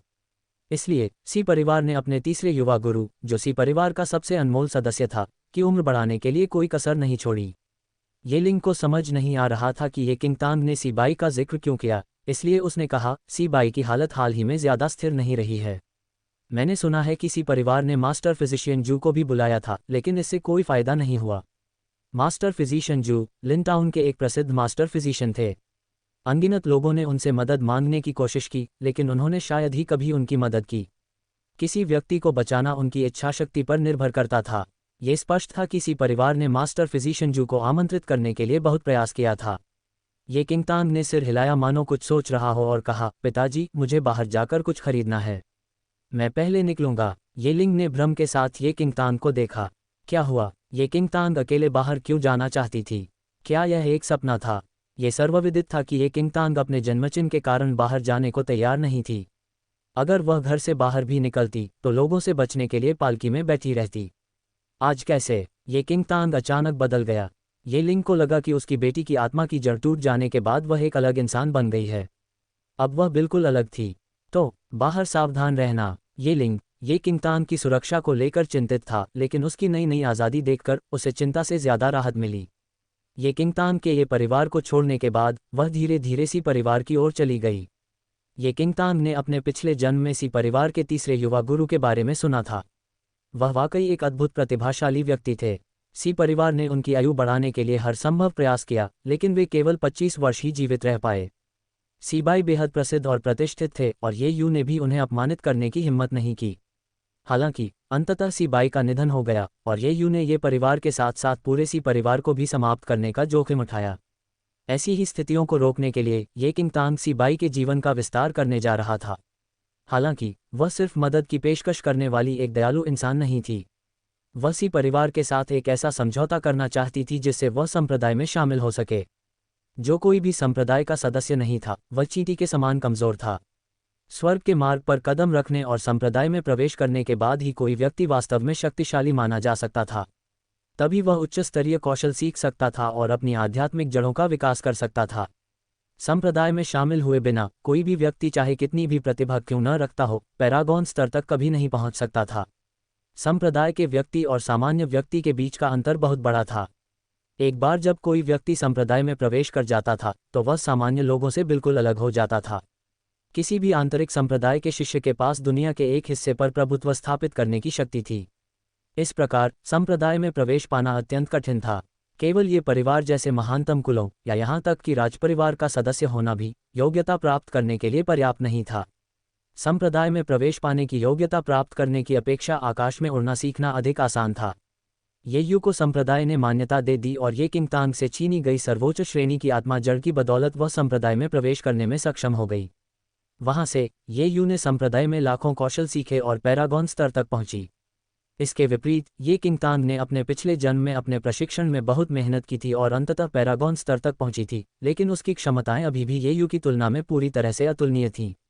हालांकि अब जब उसे दूसरा मौका दिया गया है, ये किंग तांग ने अपनी नज़रें उठाईं और सी परिवार के दरवाजे की ओर देखा। उसके चेहरे पर एक ठंडी मुस्कान आ गई। सी परिवार लोगों को संप्रदाय से परिचित कराने में सक्षम था। अगर वह इस अवसर का लाभ उठाकर संप्रदाय में प्रवेश कर पाती तो वह ये यू को हराने के एक कदम और करीब पहुंच जाती। ये किंग तांग को यही सबसे ज्यादा चाहिए था। ये यू से बदला लेने की दिशा में ये पहला कदम था। सी परिवार के नौकरों ने ये किंग तांग को देखते ही रास्ता रोक लिया। ये किंग तांग ने अपनी बाहें थोड़ी ऊपर उठाईं। उसने मुस्कुराते हुए वह पहला वाक्य बोला जो इस जीवन में उसकी किस्मत बदलने वाला था। अपने मालिक से कहो, मेरे पास तुम्हारे तीसरे युवा मालिक को बचाने का एक तरीका है। अल्पविराम। मास्टर सी ने भौहें चढ़ाईं और हॉल में खड़े उस खूबसूरत युवक को घूरने लगे। उनकी आंखें चिंता से भरी थीं। उस युवक का चेहरा इतना पीला देखकर उनका दिल टूट गया। फिर उन्होंने मास्टर फिजिशियन जू से पूछा, जो उस युवक की नब्ज देख रहे थे। मास्टर फिजिशियन जू, मेरे तीसरे पोते का स्वास्थ्य। मास्टर फिजिशियन जू 50 साल से ज्यादा उम्र के थे और उनकी कुशलता दुनिया भर में मशहूर थी। फिर भी उन्होंने सिर हिलाया। तीसरे युवा मास्टर सी में जहर तब आया था जब वह गर्भ में थे। जहर उनके अंदर गहराई तक समाया हुआ है और उसे निकालना नामुमकिन है। मास्टर फिजिशियन जू की बातें सुनकर मास्टर सी का चेहरा चादर की तरह सफ़ेद हो गया। उनका दिल घाटी की तलहटी में उतर गया। इस बीच सी बाय अपनी कुर्सी पर बैठ गया और शांति से अपनी आस्तीन ठीक करने लगा। उसके बेपरवाह व्यवहार से ऐसा लग रहा था जैसे उसे कोई परवाह ही नहीं कि उसे कब तक जीना है। बल्कि उसने अपने दादाजी को दिलासा देने की कोशिश की। दादाजी, मैं ठीक हूँ, आपको इतनी चिंता करने की ज़रूरत नहीं है। अपने पोते का पीला चेहरा देखकर मास्टर सी को ऐसा लगा जैसे उनके दिल में कोई चाकू भोंक रहा हो। उन्हें गहरा आक्रोश हुआ। ठीक है, तुम कैसे ठीक हो सकते हो? काश ये परिवार ने तुम्हारी माँ को गर्भवती होने पर जहर देने के लिए किसी को रिश्वत न दी होती तो वह मरती नहीं और तुम्हें बर्फ के जहर से पीड़ित नहीं होना पड़ता। दादाजी, ये साबित करने के लिए कोई सबूत नहीं है कि ये परिवार ने मेरी माँ को जहर दिया था। सी बाई ने धीरे से आह भरी। मास्टर सी ने व्यंग्य किया। सबूत? अगर सबूत होते तो मैं पूरे ये परिवार का कब का सफाया कर देता। मैं उनके बेलगाम व्यवहार को कैसे बर्दाश्त कर पाता। सी बाई चुप रही। उसी समय सी परिवार का एक नौकर दौड़कर अंदर आया और उसने वे शब्द दोहराए जो ये किंग तांग ने बाहर कहे थे। उसके पास मेरे तीसरे पोते को बचाने का कोई उपाय है। मास्टर सी ने गुस्से में मजाक उड़ाया। ये परिवार और भी ज्यादा गुस्ताख होता जा रहा है। मैंने उन्हें ज़रा भी परेशान नहीं किया और अब वे मेरे पास आने की हिम्मत कर रहे हैं। अच्छा अच्छा अच्छा, उसे अंदर आने दो। अगर वह मेरे तीसरे पोते को नहीं बचा सकती तो मैं अपनी नाराज़गी दूर करने के लिए ये परिवार की युवा महिला का इस्तेमाल करूंगा। सीबाई ने भौहें चढ़ाईं क्योंकि वह जानता था कि उसके दादाजी ये परिवार के प्रति कितने नाराज थे। दादाजी, ये परिवार की युवा महिला अभी भी बहुत छोटी है, सीबाई ने कहा। पोते, तुम्हें इसकी परवाह करने की ज़रूरत नहीं है। मुझे पता है क्या करना है, मास्टर सी ने गहरी आवाज़ में जवाब दिया। सीबाई ने आह भरी क्योंकि वह अपने दादाजी को मना नहीं पाया था। उसने हॉल के प्रवेश द्वार की ओर ऐसे देखा जैसे वह कुछ सोच रहा हो। जल्द ही सी परिवार का एक नौकर घूंघट वाली एक युवती को हॉल में ले गया। जब सीबाई की नज़र उस युवती पर पड़ी तो वह एक पल के लिए स्तब्ध रह गया। उसने ये परिवार की युवती के बारे में पहले भी अफवाह सुनी थी। अफवाह थी कि वह कमज़ोर, बदसूरत है और हमेशा घूंघट में रहती है। आज उसे समझ आया कि वह अफवाह गलत थी। वह महिला बहुत जवान और शांत थी। हालांकि उसका चेहरा घूंघट से ढका हुआ था, फिर भी उसकी आंखें चमकदार और साफ थीं। सीबाई को यकीन नहीं हुआ कि इतनी चमकदार आंखों वाली महिला इतनी बदसूरत हो सकती है। उसे यकीन नहीं हुआ कि इतनी शांत महिला इतनी कमज़ोर भी हो सकती है। ये किंगतान, जो अभी अभी हॉल में दाखिल हुई थी, ने सीबाई की नज़रें गौर से देखीं। उसने अनजाने में अपनी आंखें उठाईं और उसकी चमकदार आंखों ने उस खूबसूरत युवक को घूरा। जब दोनों की नज़रें मिलीं तो सीबाई के चेहरे पर एक अद्भुत मुस्कान आ गई। उसने ये किंगतान की तरफ सिर हिलाया। किंगतान ने अपनी भौहें थोड़ी ऊपर उठाईं। अगर उसे ठीक से याद है तो सीबाई को जिस बर्फ के जहर से तकलीफ हुई और उसकी माँ की मौत हुई, उसे हमेशा ये परिवार की करतूत माना जाता था। फिर भी ये व्यक्ति उसे देखकर क्यों मुस्कुरा रहा था? वास्तव में सी परिवार का अनुमान गलत नहीं था। सीबाई की मां को मारने के लिए इस्तेमाल किया गया जहर दरअसल ये परिवार का ही काम था। हालांकि इसका ये लिंग से कोई लेना देना नहीं था। दरअसल ये पूरी योजना ये परिवार के बड़े बुजुर्ग ने गुप्त रूप से रची थी। ये किंगतान को ये बात तब पता चली जब वह अपने पिछले जीवन में भाग रही थी। अपने पिछले जीवन को शामिल करते हुए ये पहली बार था जब उसने सीबाई को देखा, जिसके बारे में अफवाह थी कि वह एक सुंदर और प्रतिभाशाली युवक था जिसका सुंदर चेहरा असामान्य रूप से पीला था। उससे दूर होकर बीच में बैठे सख्त दिखने वाले बूढ़े आदमी की ओर देखते हुए उसने अभिवादन किया। दादाजी, सी परिवार के मुखिया ने उपहास किया। उसके सामने वाली लड़की चाहे कितनी भी खूबसूरत क्यों न हो, ये परिवार के प्रति उसकी नफरत कभी नहीं मिट सकती। मैं तुम्हारा दादा नहीं हूँ। मुझे किसी भी तरह से संबोधित मत करो। तो बताओ, ये किंगतान, तुमने कहा था कि तुम मेरे तीसरे पोते को बचा सकते हो। हाँ मास्टर सी, उसने हल्की सी हंसी के साथ उत्तर दिया, जबकि उसकी शत्रुता पर बिल्कुल भी ध्यान नहीं दिया।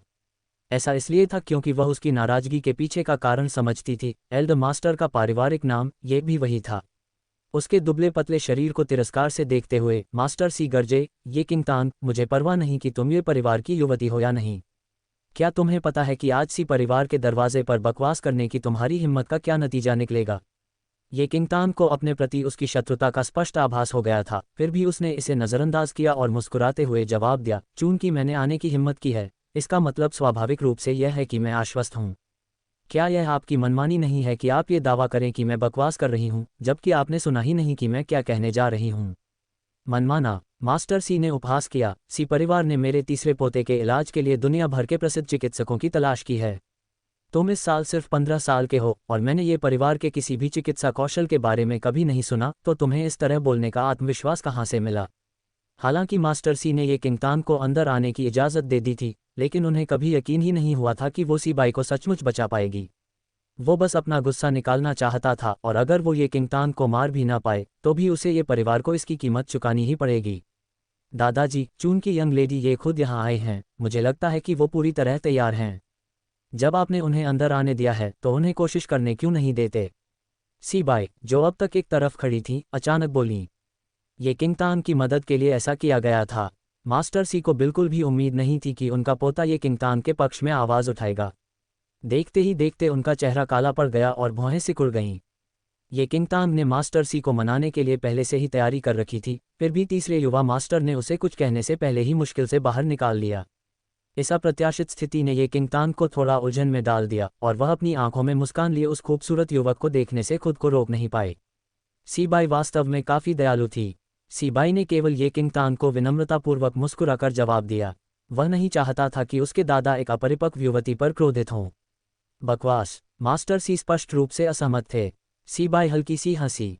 जैसे ही वह कुछ कहने वाला था, ये किंगतान ने जवाब दिया, मैं पहले से ही सी परिवार के क्षेत्र में हूँ। अगर मैं कोई गलती करता हूँ तो मास्टर सी मुझसे कभी भी पूछताछ कर सकते हैं। अगर मेरे कोई छिपे हुए इरादे भी हों तो भी मैं मजाक में अपनी जान नहीं लूँगा, है ना?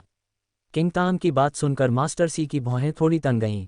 अगर आज ये परिवार का कोई और व्यक्ति आता तो वे उसे घसीट कर ले जाने के लिए लोगों को बुलाते। लेकिन ये किंग तान, ये परिवार की युवती और मास्टर ये की इकलौती संतान थी। इस प्रकार वह ये परिवार की अगली उत्तराधिकारी थी। एक क्षण की चुप्पी के बाद मास्टर सी ने अंततः कहा, मैं तुम्हें आज प्रयास करने की अनुमति दे सकता हूँ। हालांकि उसकी निगाहें तेज हो गईं। यदि आप मौखिक रूप से हमें मेरे तीसरे पोते को बचाने का तरीका नहीं समझा सकते तो इस दरवाजे से बाहर निकलने के बारे में सोचना भी मत। सीबाई के चेहरे के भाव थोड़े बदल गए। जैसे ही वह अपने दादा को मनाने वाला था, ये किंग तांग बिना किसी हिचकिचाहट के मान गया। ठीक है, मास्टर सी ने उपहास किया और मास्टर फिजिशियन जू की ओर मुड़े। मास्टर फिजिशियन जू, अच्छा हुआ कि आप आज यहाँ हैं। कृपया बाद में किनारे से देख लीजिएगा। अगर किसी ने मेरे तीसरे पोते को नुकसान पहुंचाने की कोशिश की तो। मास्टर फिजिशियन जू ने जवाब दिया, चिंता मत कीजिए मास्टर सी, मैं ध्यान से देखूंगा। तभी मास्टर सी ने संतोष से सिर हिलाया। फिर उन्होंने मुड़कर ये किंग तांग को ऐसी पैनी नज़र से देखा मानो उनकी आंखों में दो तेज धारें छिपी हों। ये किंग तांग, मैं तुम्हें एक मौका देता हूँ। अब मुझे मेरे तीसरे पोते को बचाने का तरीका बताओ। उद्धरण चिन्ह अल्पविराम उद्धरण चिन्ह। ये किंग तांग ने मास्टर सी की तरफ देखा, जिनके चेहरे पर अगर तुम गलत कहोगी तो तुम मर जाओगे वाला भाव था। वह जानती थी कि सीबाई मास्टर सी का लाडला पोता है, फिर भी उसने मास्टर सी से इस हद तक सतर्क रहने की उम्मीद नहीं की थी। हालांकि उन्होंने मास्टर फिजिशियन जू को उसके पास ध्यान देने का आदेश दिया था, लेकिन उन्होंने उसे सीबाई की नब्ज टटोलने का मौका भी नहीं दिया और चाहते थे कि वह सीधे जवाब दे। दबंग होने के मामले में ये बूढ़ा दादा निस्संदेह पहले स्थान पर था। क्या मैं तीसरे युवा मास्टर की नब्ज नहीं पकड़ सकता? ये किंग तांग ने स्थिति का जायजा लेने के लिए पूछा। मास्टर सी ने ऐसे उपहास किया जैसे ये कोई वास्तविक बात हो।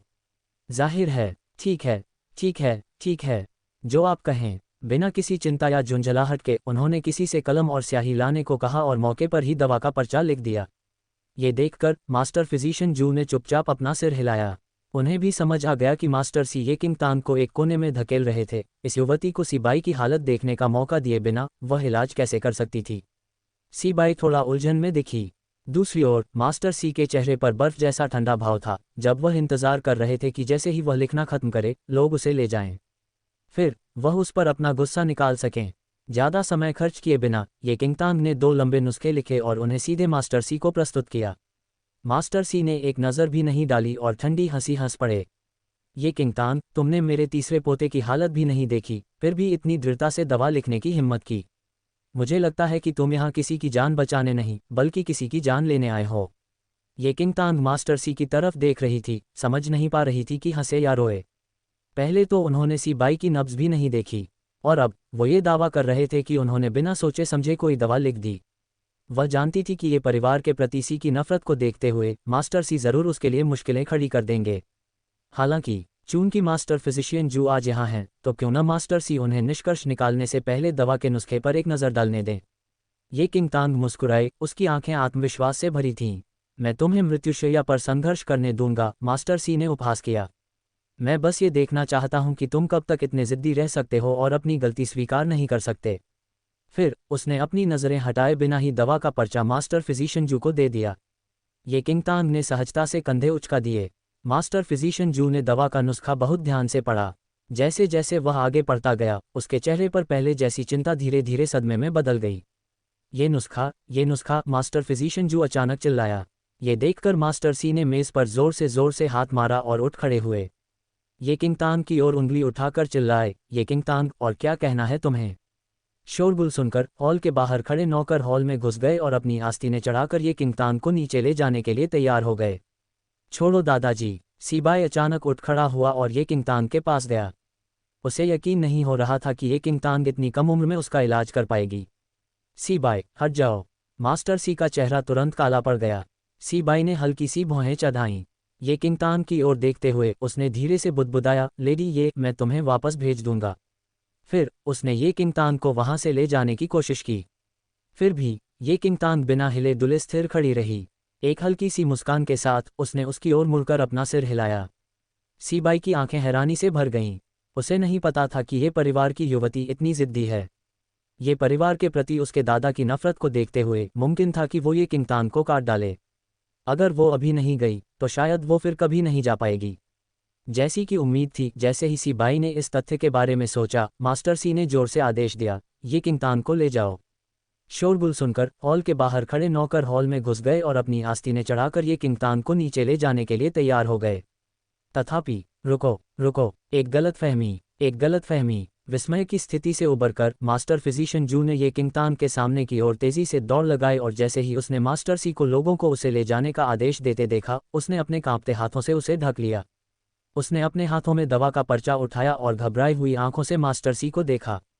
मास्टर फिजिशियन जू, आप क्या कर रहे हैं? मास्टर सी ने उस आदमी को उलझन से देखा जो अचानक दृश्य को बाधित करने के लिए आगे आया था। मास्टर फिजिशियन जू चिंता से रोने ही वाले थे। मास्टर सी, लेडी ये को चोट मत पहुंचाए, उसे चोट मत पहुंचाए। क्यों नहीं? उसका नुस्खा साफ तौर पर मेरे तीसरे बच्चे को नुकसान पहुंचाना चाहता है। ये नुस्खा असली है, ये सचमुच तीसरे युवा मालिक की जान बचा सकता है, उसने जल्दी से कहा। मास्टर सी ने अविश्वास से उसकी ओर देखा। तुमने क्या कहा? गुरु चिकित्सक जू ने गहरी सांस ली। अपनी भावनाओं को शांत करने के बाद उन्होंने कहा, पहले मैंने गुरु से कहा था कि तीसरे युवा गुरु के शरीर से विष निकालना लगभग असंभव है। इस दुनिया में विरासत में मिले बर्फ के विष को पूरी तरह से दूर करने वाला एकमात्र नुस्खा केवल प्राचीन चिकित्सा पुस्तक में ही पाया जा सकता है। हालांकि ये पुस्तक बहुत समय से गायब है और मेरे गुरु को इस पुस्तक के केवल कुछ पृष्ठों के अंश ही मिल पाए थे। कुछ समय पहले मैंने देखा कि लेडी ये द्वारा लिखे गए 2 नुस्खे वास्तव में तीसरे युवा गुरु के शरीर के विष को खत्म करने के लिए हैं। लंबे समय तक दवा लेने से विष को प्रभावी ढंग से हटाया जा सकता है। हालांकि मैं ये कहने की हिम्मत नहीं कर सकता कि वह दीर्घायु हो पाएगा, फिर भी 30 साल तक जीना निश्चित रूप से कोई समस्या नहीं है। मास्टर फिजिशियन जू बेहद उत्साहित थे।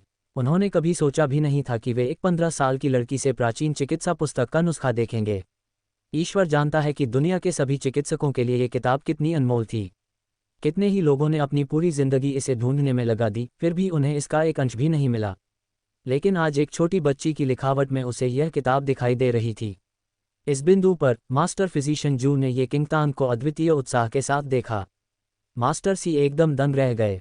मास्टर फिजिशियन जू का सी परिवार के साथ गहरा रिश्ता था और वे बेहद कुशल भी थे। स्वाभाविक रूप से मास्टर सी उनकी हर बात पर विश्वास कर लेते थे। तभी मास्टर सी की अभिव्यक्ति थोड़ी बदल गई। सी बाई, जो एक तरफ खड़ा था, एक पल के लिए ठिठक गया। उसने आश्चर्य से ये किंगतान को देखा जिसके चेहरे पर शांति थी। ये किंगतान ने उन्हें एक हल्की सी मुस्कान दी और आगे बढ़कर मास्टर सी का सामना किया। क्या मास्टर सी अब मुझ पर भरोसा कर सकते हैं? मास्टर सी की भौहें थोड़ी सिकुड़ गईं। उन्हें समझ नहीं आ रहा था कि जो कुछ हुआ उस पर क्या प्रतिक्रिया दें। उसने शुरू में सोचा था कि ये किंगतान यहाँ मौत की तलाश में है, लेकिन कौन जानता था वह वास्तव में विष को ठीक करने के लिए जीवनरक्षक दवा लिखने में सक्षम थी। लेडी, ये के लिए चाय लाओ, मास्टर सी ने गहरी सांस लेते हुए कहा। अपने स्वामी के आदेश में बदलाव देखकर जो सेवक पहले हॉल में थे वे तुरंत उदास होकर चले गए। एक युवा पुरुष सेवक जो समझ गया था कि क्या हो रहा है, ने जल्दी से ये किंगतान को एक कप चाय परोसी। बैठ जाओ, मास्टर सी ने ये किंगतान की ओर देखते हुए कहा। हालांकि उनका लहजा अभी भी सख्त था, लेकिन उनके शब्द काफी कम कठोर थे। इससे कोई फर्क नहीं पड़ता कि वह पहले ये परिवार से कितनी नफरत करता था। ये निर्विवाद था कि ये किंगतान का नुस्खा वास्तव में सी बाई की जान बचा सकता था। ये किंगतान ने चाय का प्याला लिया। मास्टर सी के रवैये में आए बदलाव को पहचानते हुए वह बगल वाली कुर्सी पर बैठ गई। प्राचीन चिकित्सा पुस्तक सचमुच बहुत समय पहले खो गई थी। हालांकि 300 साल बाद ये किंगतान के पिछले जन्म में वह पुस्तक मिल गई।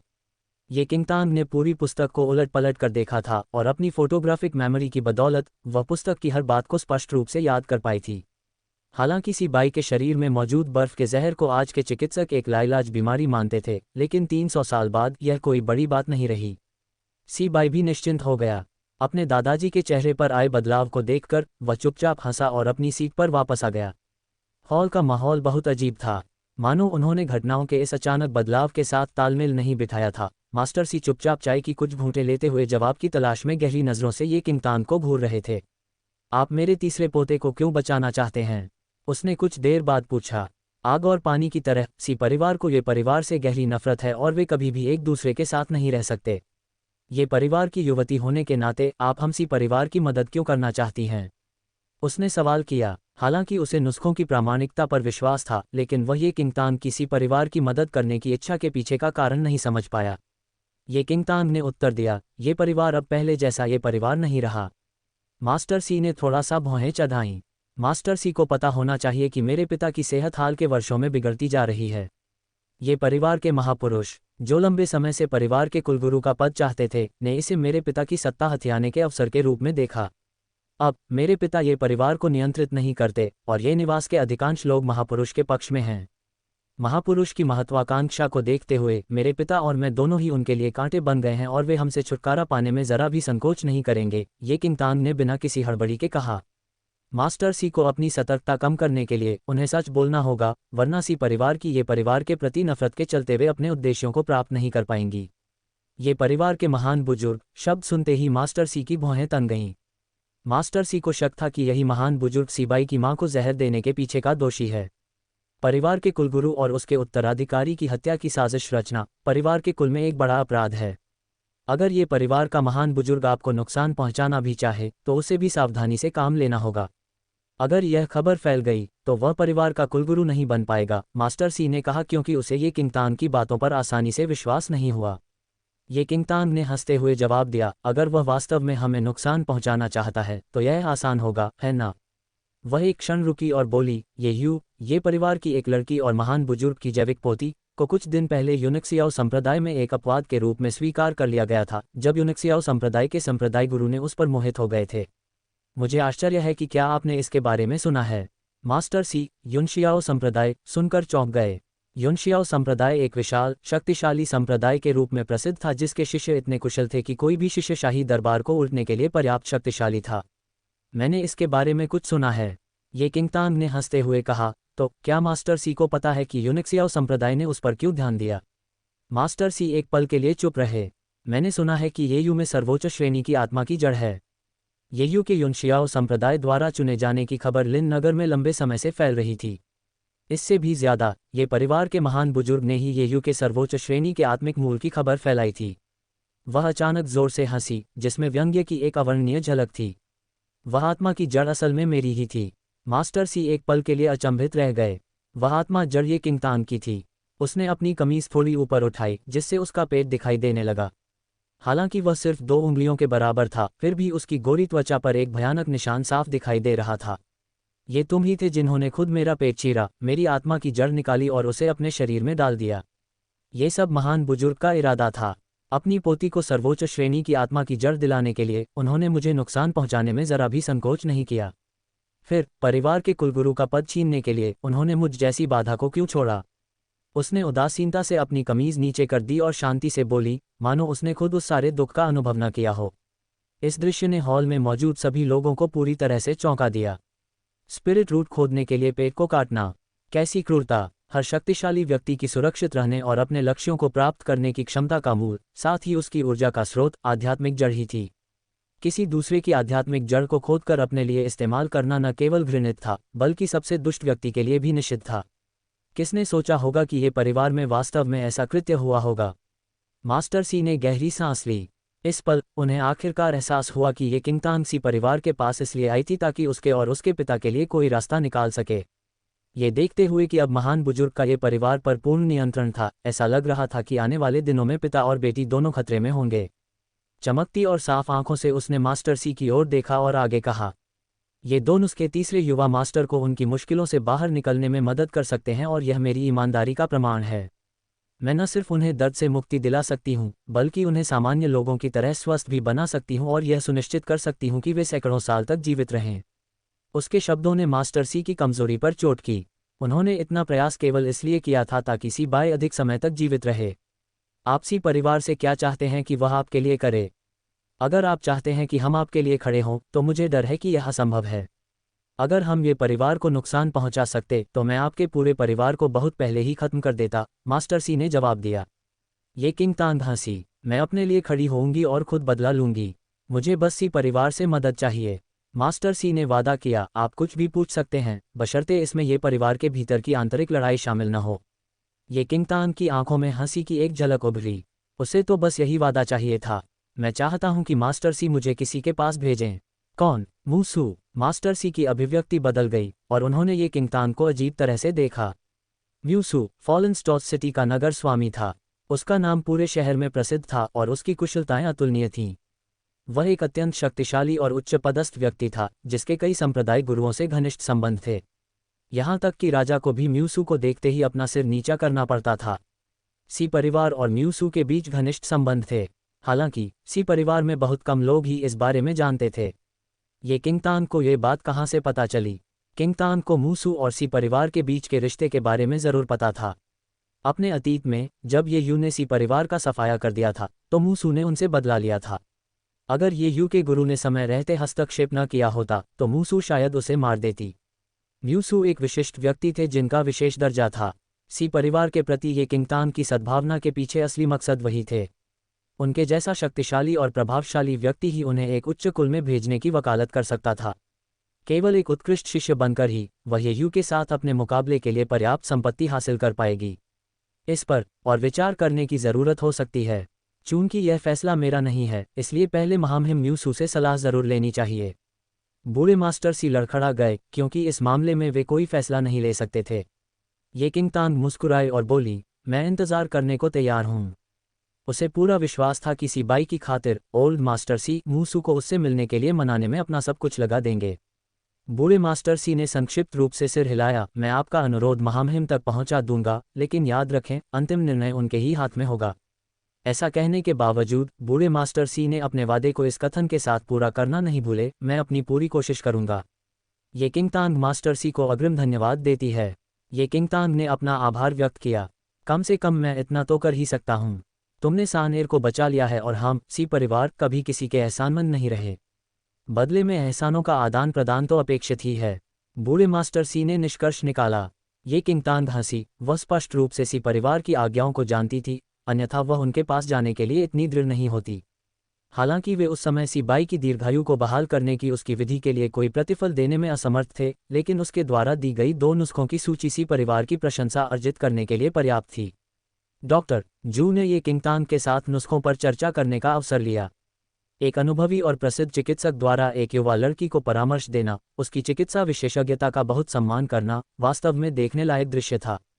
ये किंगतान ने अपना उद्देश्य पूरा कर लिया था, इसलिए वह अपनी सीट से खड़ी हो गई और विदाई देते हुए बोली, बहुत देर हो चुकी है, मुझे लगता है कि अब मेरे जाने का समय हो गया है। बूढ़े मास्टर सी ने संक्षिप्त रूप से सिर हिलाया और घर के प्रबंधक को विशेष रूप से उसे बाहर ले जाने का निर्देश दिया। जैसे ही उन्होंने ये किंगतान को हॉल से बाहर जाते देखा, बूढ़े मास्टर सी ने अपनी सोच की टोपी पहन ली। ये परिवार की यह युवती अफवाहों से बिल्कुल अलग क्यों थी? उसका वीरतापूर्ण दृष्टिकोण और संयम उसके साथियों में भी मिलना मुश्किल था। जैसे ही उसने नज़र घुमाई, उसने देखा कि उसका अपना पोता ठुड्डी पर हाथ रखे शरारती मुस्कान के साथ उसे देख रहा था। मुझे याद आया, दादाजी हमेशा एक पोती चाहते थे। वर्तमान सी परिवार को 3 छोटे बच्चे मिले, लेकिन अफसोस वे सभी नर थे। बूढ़े मास्टर सी ने भौहें चढ़ाईं और डांटा, अपनी बकवास बंद करो। सी बाई ने हंसते हुए अपना सिर नीचे झुका लिया और पश्चाताप का नाटक करने लगा। उसे ये किंगतान का अडिग व्यवहार याद आ गया। ये किंगतान है, काफ़ी दिलचस्प। सी परिवार से विदा लेकर ये किंगतान सीधे घर चला गया। ये लिंग अपनी बेटी को खाली हाथ लौटते देखकर हैरान रह गया, लेकिन उसने पूछने का फैसला नहीं किया। अपने कमरे में लौटते ही ये किंगतान ने तुरंत अपना प्रशिक्षण शुरू कर दिया। उसकी आत्मा की जड़ का पुनः प्रकट होना एक चमत्कार था, लेकिन उचित साधना के बिना इससे कुछ खास हासिल नहीं किया जा सकता था। अगर वह इसका पूरा लाभ उठाना चाहती थी, तो वह बस यूं ही इंतजार नहीं कर सकती थी।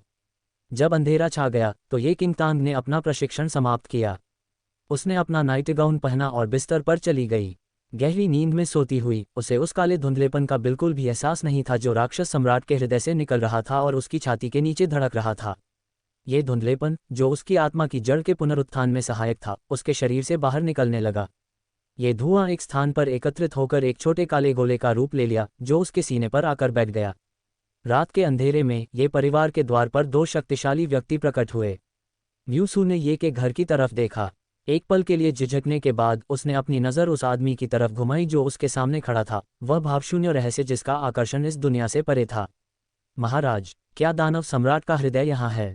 म्यूसू ने पूछा। आदमी ने संक्षिप्त रूप से सिर हिलाया। अंधेरे में उसकी गहरी निगाहें ये परिवार के बंद दरवाजों पर पड़ीं।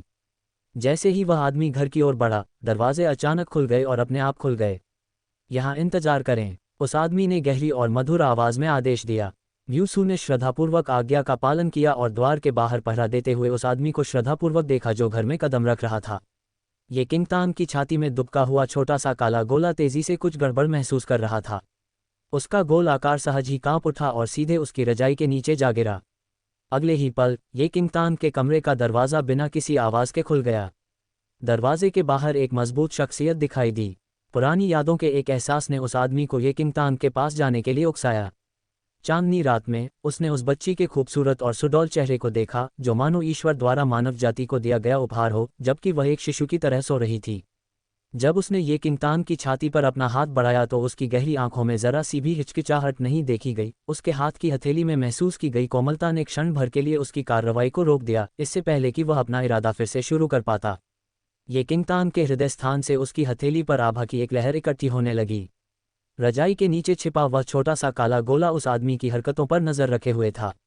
वह बेचैनी से रजाई से बाहर निकला और सीधे उस आदमी के अभद्र हाथ से टकरा गया। गोले के टकराने से संचित आभा बिखर गई। एक काला धुआं उस आदमी के हाथ पर छा गया जब उसने उस छोटे से काले गोले को देखा जो एक किंगतान की छाती पर उसकी रक्षा करते हुए स्थिर हो गया था। तुम उसका दिल नहीं छीन सकते। छोटे से काले गोले के भीतर से एक अपरिपक्व बच्चों जैसी आवाज़ गूंजी। आदमी की आंखें और आवाज़ समान रूप से ठंडी थीं क्योंकि वह बिना किसी परेशानी के उस गोले को देख रहा था। यह मेरा है। छोटा काला गोला एक पल में उन्मादी हो गया और ये किंगतान की रक्षा करने लगा जैसे कि कल नहीं है। उस आदमी ने जब उस गोले के व्यवहार को देखा तो उसके चेहरे पर थोड़ा चिंतनशील भाव था। राक्षसी आभा मानो संघनित होकर एक चेतना विकसित कर रही हो। उसने सहज ही अपनी नज़र ये किंगतान की ओर घुमाई जो गहरी नींद सो रही थी। क्या यह उसकी वजह से है? दानव सम्राट के हृदय में वह राक्षसी आभा थी जो संसार में व्याप्त थी। उसकी उपस्थिति अब एक ऐसी आत्मा में संघनित हो गई थी जिसका अस्तित्व ही नहीं होना चाहिए था।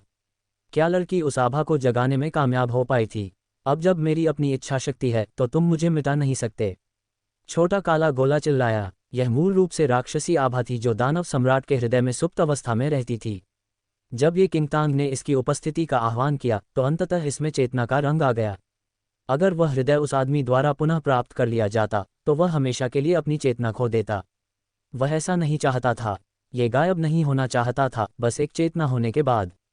यह आपके ऊपर निर्भर नहीं है, आदमी ने उदासीन जवाब दिया। अगर तुमने ज़बरदस्ती दिल निकालने की हिम्मत की तो मैं खुद को उड़ा लूंगा और तुम्हारे पास कुछ भी नहीं बचेगा। गोले ने गुस्से में जवाब दिया।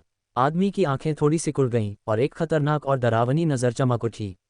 किसी ने भी उसे धमकी देने की हिम्मत नहीं की थी। मानो उसने उस आदमी के खतरनाक संकेतों को भांप लिया हो। वह छोटा काला गोला डर के मारे पीछे हटने के अलावा कुछ नहीं कर सका। मैं तुम्हें दिल लौटा सकता हूँ, लेकिन पहले तुम्हें मुझे शरीर देना होगा। यह असंभव है। एक राक्षसी आत्मा कभी भी शरीर धारण नहीं कर सकती। ये नामुमकिन नहीं है। अगर वह तुमसे एक बच्चा पैदा करे तो मैं शुरू से ही तुम्हारा हृदय हूँ जिसमें उसके शरीर से निकली आत्मा है, इसलिए सिर्फ तुम दोनों से पैदा हुआ मांस और खून ही मेरी चेतना को प्राप्त कर पाएगा। बोलते बोलते वह गोला और भी उत्तेजित हो गया। अगर यह उसका बच्चा हो जाए तो क्या उसे मम्मी कहना अच्छा नहीं होगा? वह आदमी स्पष्ट रूप से उस गोले के आश्चर्यजनक शब्दों से स्तब्ध रह गया। उसके साथ एक बच्चा पैदा करने के लिए उसने एक बार फिर अपनी नज़र बिस्तर पर गहरी नींद में सो रही लड़की पर डाली। छोटे काले गोले ने धीरे से स्पष्ट किया, जब तुम दोनों का बच्चा हो जाएगा तो मैं कसम खाता हूं कि मैं तुम्हें दिल लौटा दूंगा। अब मेरी वसीयत है, तुम जानती हो कि अगर तुम मेरी इच्छा के विरुद्ध जाओगी तो तुम दिल वापस नहीं पा सकोगी। आदमी ने भौहें सिकोड़ लीं। ठीक जैसा कि उस गोले ने कहा था, अगर उसने विरोध किया तो उसका दिल कभी भी पूरी तरह से वापस नहीं आ पाएगा। उस आदमी की आंखों में एक खौफनाक और जानलेवा इरादे की चमक थी जब वह अपने हाथ पर छाए काले धुएं को घूर रहा था। वह कुछ देर तक चुप रहा, जब तक कि उसे लगा कि उसने उस पल उससे निपटने की उम्मीद छोड़ दी है, और आखिरकार मुड़कर चला गया। उस आदमी के जाने के बाद उस छोटे से काले गोले का कांपना बंद हो गया। वह फिर से ये किंगतान की छाती में सिमट गया, मानो किसी रोएदार गेंद की तरह सिकुड़ गया हो। मम्मी, मम्मी, इसे ये किंगतान पसंद थी, वो लड़की जिसने इसे जागृत किया था। उसी के और राक्षस सम्राट के हृदय ने इसे जन्म दिया था, तो फिर वही इसकी माँ होगी। वह आदमी ये के घर से चला गया। म्यूसू, जो दरवाजे के बाहर पहरा दे रहा था, ने देखा कि उस आदमी के चेहरे पर उदासी छाई हुई थी। क्या हुआ महाराज? आदमी की भौहें सिकुड़ी रहीं और एक क्षण की खामोशी के बाद, मैं किसी लड़की को अपने साथ बच्चा पैदा करने के लिए कैसे राजी करूं? उद्धरण चिन्ह अल्पविराम डॉट डॉट उद्धरण चिन्ह। उसके सवाल पर म्यूसू की आंखें लगभग बाहर निकल आईं। आखिर उसने अभी क्या सुना था?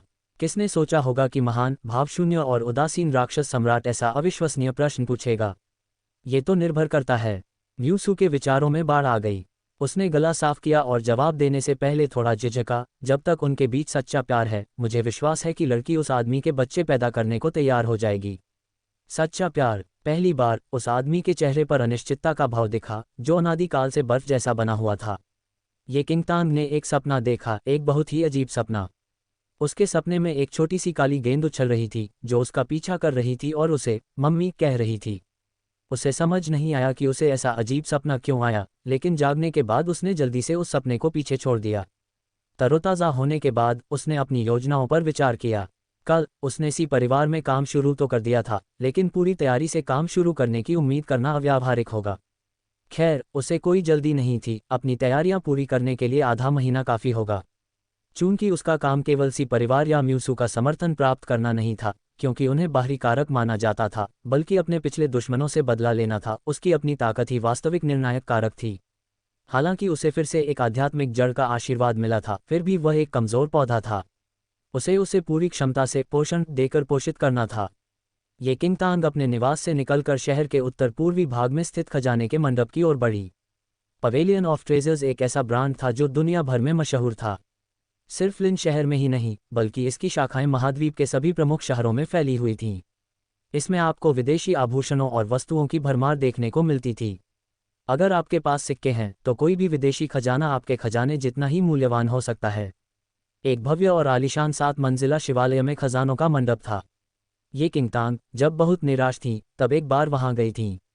उस समय बहुत ज्यादा दामों के कारण वह कुछ भी नहीं खरीद पाई थीं, लेकिन अब जब वह इमारत में घुसी तो उसके होठों पर मुस्कान थी। हालांकि अभी सुबह का समय था, फिर भी वहां बहुत से ग्राहक मौजूद थे। धूसर कोट पहने सहायक अपनी हर थाली में एक चमकदार खजाना लिए भीड़ के बीच घूम रहे थे। ये किंगतांग रत्नों और जवाहरातों से सजी अलमारियों के पास से गुजरते हुए एक छोटे लेकिन अनोखे काउंटर के सामने पहुंची। काउंटर पर लगभग नाखूनों के आकार के कई रत्न सजे थे, जिनमें से हर एक अपने अपने रंगों और चमकदार चमक के साथ सजी थी। ये किंगतांग की नज़र एक रत्न पर पड़ी जो गुलाबी सफ़ेद रंग का था, लगभग छोटी उंगली के नाखून के आकार का। ये देखने में अद्भुत था, इसकी सफ़ेद और पारदर्शी चमक में गुलाबी रंग मिला हुआ था। एक फ्लोरा मूनस्टोन। ये किंगतांग ने उसकी उपस्थिति पर थोड़ा सा आंखें सिकोड़ लीं। फ्लोरा मूनस्टोन एक बहुमूल्य रत्न है जो प्रकृति की आभा से ओतप्रोत है। इसे एक सहायक वस्तु के रूप में धारण करने से साधक की प्रशिक्षण क्षमता में वृद्धि होती है। महिलाओं के लिए फ्लोरा मूनस्टोन अपने प्रभावी एंटी एजेंट गुणों के लिए भी पूजनीय है। जब ये किंगतांग चांदनी को निहार रही थी, तभी कुछ ऊंचे कद के आदमी अचानक उसके पास आए। उनमें से एक ने काउंटर पर जोर से धक्का मारा। मुझे यहाँ फ्लोरा मूनस्टोन मिलने की उम्मीद नहीं थी। समूह में से एक तेजतर्रार युवक ने मूनस्टोन की ओर इशारा किया। ये किंगतांग ने उस आदमी की आवाज़ सुनते ही काउंटर से नजरें उठाईं। उसे पहचानते ही उसकी आंखों में एक सिहरन सी दौड़ गई। और मुझे भी तुम्हें यहाँ देखने की उम्मीद नहीं थी, मिस्ये। या मुझे तुम्हें अपनी पूर्व भाभी कहकर बुलाना चाहिए। युवक ने भी उसकी उपस्थिति स्वीकार कर ली थी, हालांकि उसका अभिवादन तिरस्कार से भरा था। डुआन त्यानरुई। ये किंगतांग ने भावशून्यता से अपने सामने खड़े युवक को देखा, जो स्पष्ट रूप से एक झगड़ालू व्यक्ति था। डुआन त्यानरुई डुआन परिवार का तीसरा युवा स्वामी था और डुआन त्यानराव का छोटा भाई भी था। 2 दिन पहले ही डुआन त्यानरुई ने अपनी सगाई तोड़ दी थी। डुआन परिवार में सबको अब तक ये बात पता चल गई होगी, इसलिए डुआन त्यानरुई खुलेआम उसका तिरस्कार कर रहा था। क्या तुम्हें भी यह मूनस्टोन पसंद आ गया है? डुआन त्यानरुई ने चेहरे पर मुस्कुराहट के साथ उसे सिर से पैर तक परखा। बुरा नहीं है। फ्लोरा मूनस्टोन वाकई एक दुर्लभ रत्न है। तुम्हारी पसंद अच्छी है। डुआन त्यानरुई ने एक क्षण रुककर फिर अपनी बात जारी रखी। लेकिन ये परिवार के सदस्य के रूप में, क्या आपको नहीं लगता कि ऐसा कीमती रत्न केवल उसी व्यक्ति का होना चाहिए जो इसके लिए उपयुक्त हो? ये किंगतांग ने हंसते हुए पूछा। वह कौन है? डुआन त्यानरुई ने मुस्कुराते हुए कहा, यह पूछना अजीब है। वह तो मेरी नई भाभी ही होंगी। मिस्ये, मुझे डर है कि आपको अभी तक पता नहीं है। मेरे बड़े भाई सबत के दिन आपकी सगाई तोड़ देंगे। इसके अलावा वह अपनी नई मंगेतर से भी मिलवाएंगे। ये चंद्रमणि उसी ने चुनी है। अब आप किसी का मजा किरकिरा नहीं करना चाहेंगी, है ना? अन्य लोग यह नहीं जानते होंगे कि डुआन त्यानरुई की नई भाभी कौन थी, लेकिन ये किंगतांग को इस बात की जानकारी नहीं थी। जाहिर है वह येशुन होगा। ये किंगतांग पहले तो इस चंद्रमणि को लेकर बहुत उत्साहित नहीं थी, लेकिन चूंकि यह कुछ ऐसा था जो येशुन चाहती थी, इसलिए वह बाधा बनने में बहुत खुश थी। क्या ऐसा है? ये किंगतांग ने हल्की मुस्कान के साथ कहा, लेकिन इन सब के बावजूद मुझे यह अभी भी पसंद है। डुआन त्यानरुई ने नाराजगी जताते हुए आंखें सिकोड़ लीं। मिस ये मूनस्टोन अपने एंटी एजिंग गुण के लिए जाना जाता है, जो एक महिला के लिए अपनी सुंदरता बनाए रखने के लिए ज़रूरी है। लेकिन आप जैसी कोई। ऐसा कहकर डुआन त्यानरुई ने ये किंगतान के चेहरे पर पड़े घूंघट पर नजर डाली। ये सब बर्बाद न होने देना बेहतर है। यद्यपि उन्होंने इसका स्पष्ट उल्लेख नहीं किया, लेकिन उनके शब्द उसकी विभत्स उपस्थिति के प्रति स्पष्ट भेदभाव थे। ये किंगतान ने अपनी बाहें उठाईं और जवाब दिया, लेकिन मैं ये बहुत चाहती हूँ। डुआन त्यानरुई का चेहरा धुंधला गया। मिस ये, हमारे परिवारों को एक गठबंधन माना जा सकता है। आपके पास न तो कोई आध्यात्मिक जड़ थी जिसे विकसित किया जा सके, न ही कोई दिखावे को बनाए रखा जा सके। एक ऐसी चीज के लिए लड़ रही हैं जिसका आपको कोई खास इस्तेमाल ही नहीं था। क्या आप सच में लड़ रही हैं? ये किंगतान हंसना चाहती थी। डुआन त्यानरुई, अगर तुम ये शुन के लिए इसे खरीदने पर इतने ही अड़े हो, चलो अपनी अपनी संपत्ति से प्रतिस्पर्धा करते हैं। डुआन त्यानरुई ने व्यंग्य किया और तुरंत एक सहायक को बुला लिया। हालांकि ये किंगतान काफी देर से काउंटर के सामने खड़ी थी, लेकिन सहायक ने उसे नजरअंदाज कर दिया। लेकिन जैसे ही उसने डुआन त्यानरुई को हाथ हिलाते देखा, वह तुरंत वहां आ गया। श्री डुआन, मैं आपकी क्या सेवा कर सकता हूँ? डुआन त्यानरुई ने काउंटर में रखे फ्लोरा मूनस्टोन की ओर इशारा करते हुए कहा, इसे बाहर निकालो। सहायक ने तुरंत मूनस्टोन को उसके प्रदर्शन से बाहर निकाला। ये फ्लोरा मूनस्टोन कल ही आया है।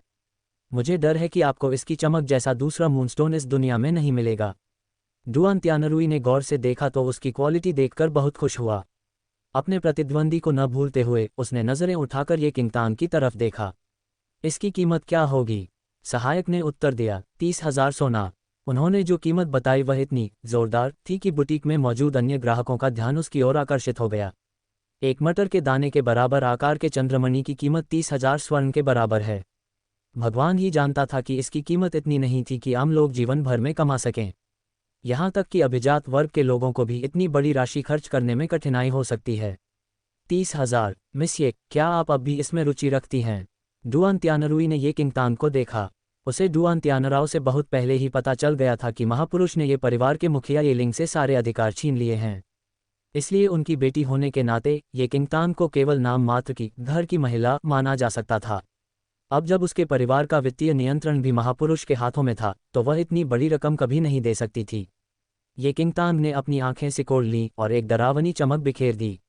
आसपास के कुछ संरक्षकों ने दोनों घरों के बीच इस प्रतिद्वंद्विता पर अपनी नज़र डाली, लेकिन जब उन्हें पता चला कि ये किंगतान ही ये घराने का प्रतिनिधित्व कर रहा है, तो उन्होंने चुपचाप अपना सिर हिला दिया।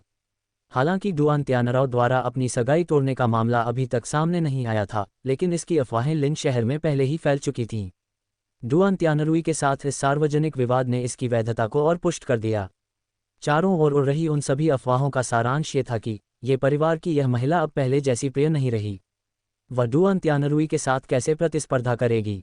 अपने मालिक के साथ आया एक सेवक एक कोने में खड़े होकर जेड के ढेरों पत्थरों का जायजा ले रहा था। तभी उसकी नज़र इस शोरगुल पर पड़ी। जो कुछ उसने देखा उससे वह स्तब्ध रह गया और फिर जल्दी से अपने मालिक को बताया, युवा स्वामी, यह मिस ये है। सीबाई ने सफ़ेद जेड का एक टुकड़ा नीचे रखा और फिर अपना सिर उस तरफ घुमाया जिस तरफ अटेंडेंट इशारा कर रहा था। भीड़ में से वह उस दुबली पतली मगर जानी पहचानी शख्सियत को पहचान पाया। ये किंगतांग, युवा स्वामी, लगता है मिस ये का डुआन परिवार के सदस्यों से झगड़ा हो गया है। क्या हम जाकर देखें? परिचारिका ने घबराहट से पूछा। सीबाई ने जवाब देने की जल्दी नहीं की, बस दूर से उस लड़की को देखा जो अकेली खड़ी थी और उसकी आंखें खुशी से चमक रही थीं।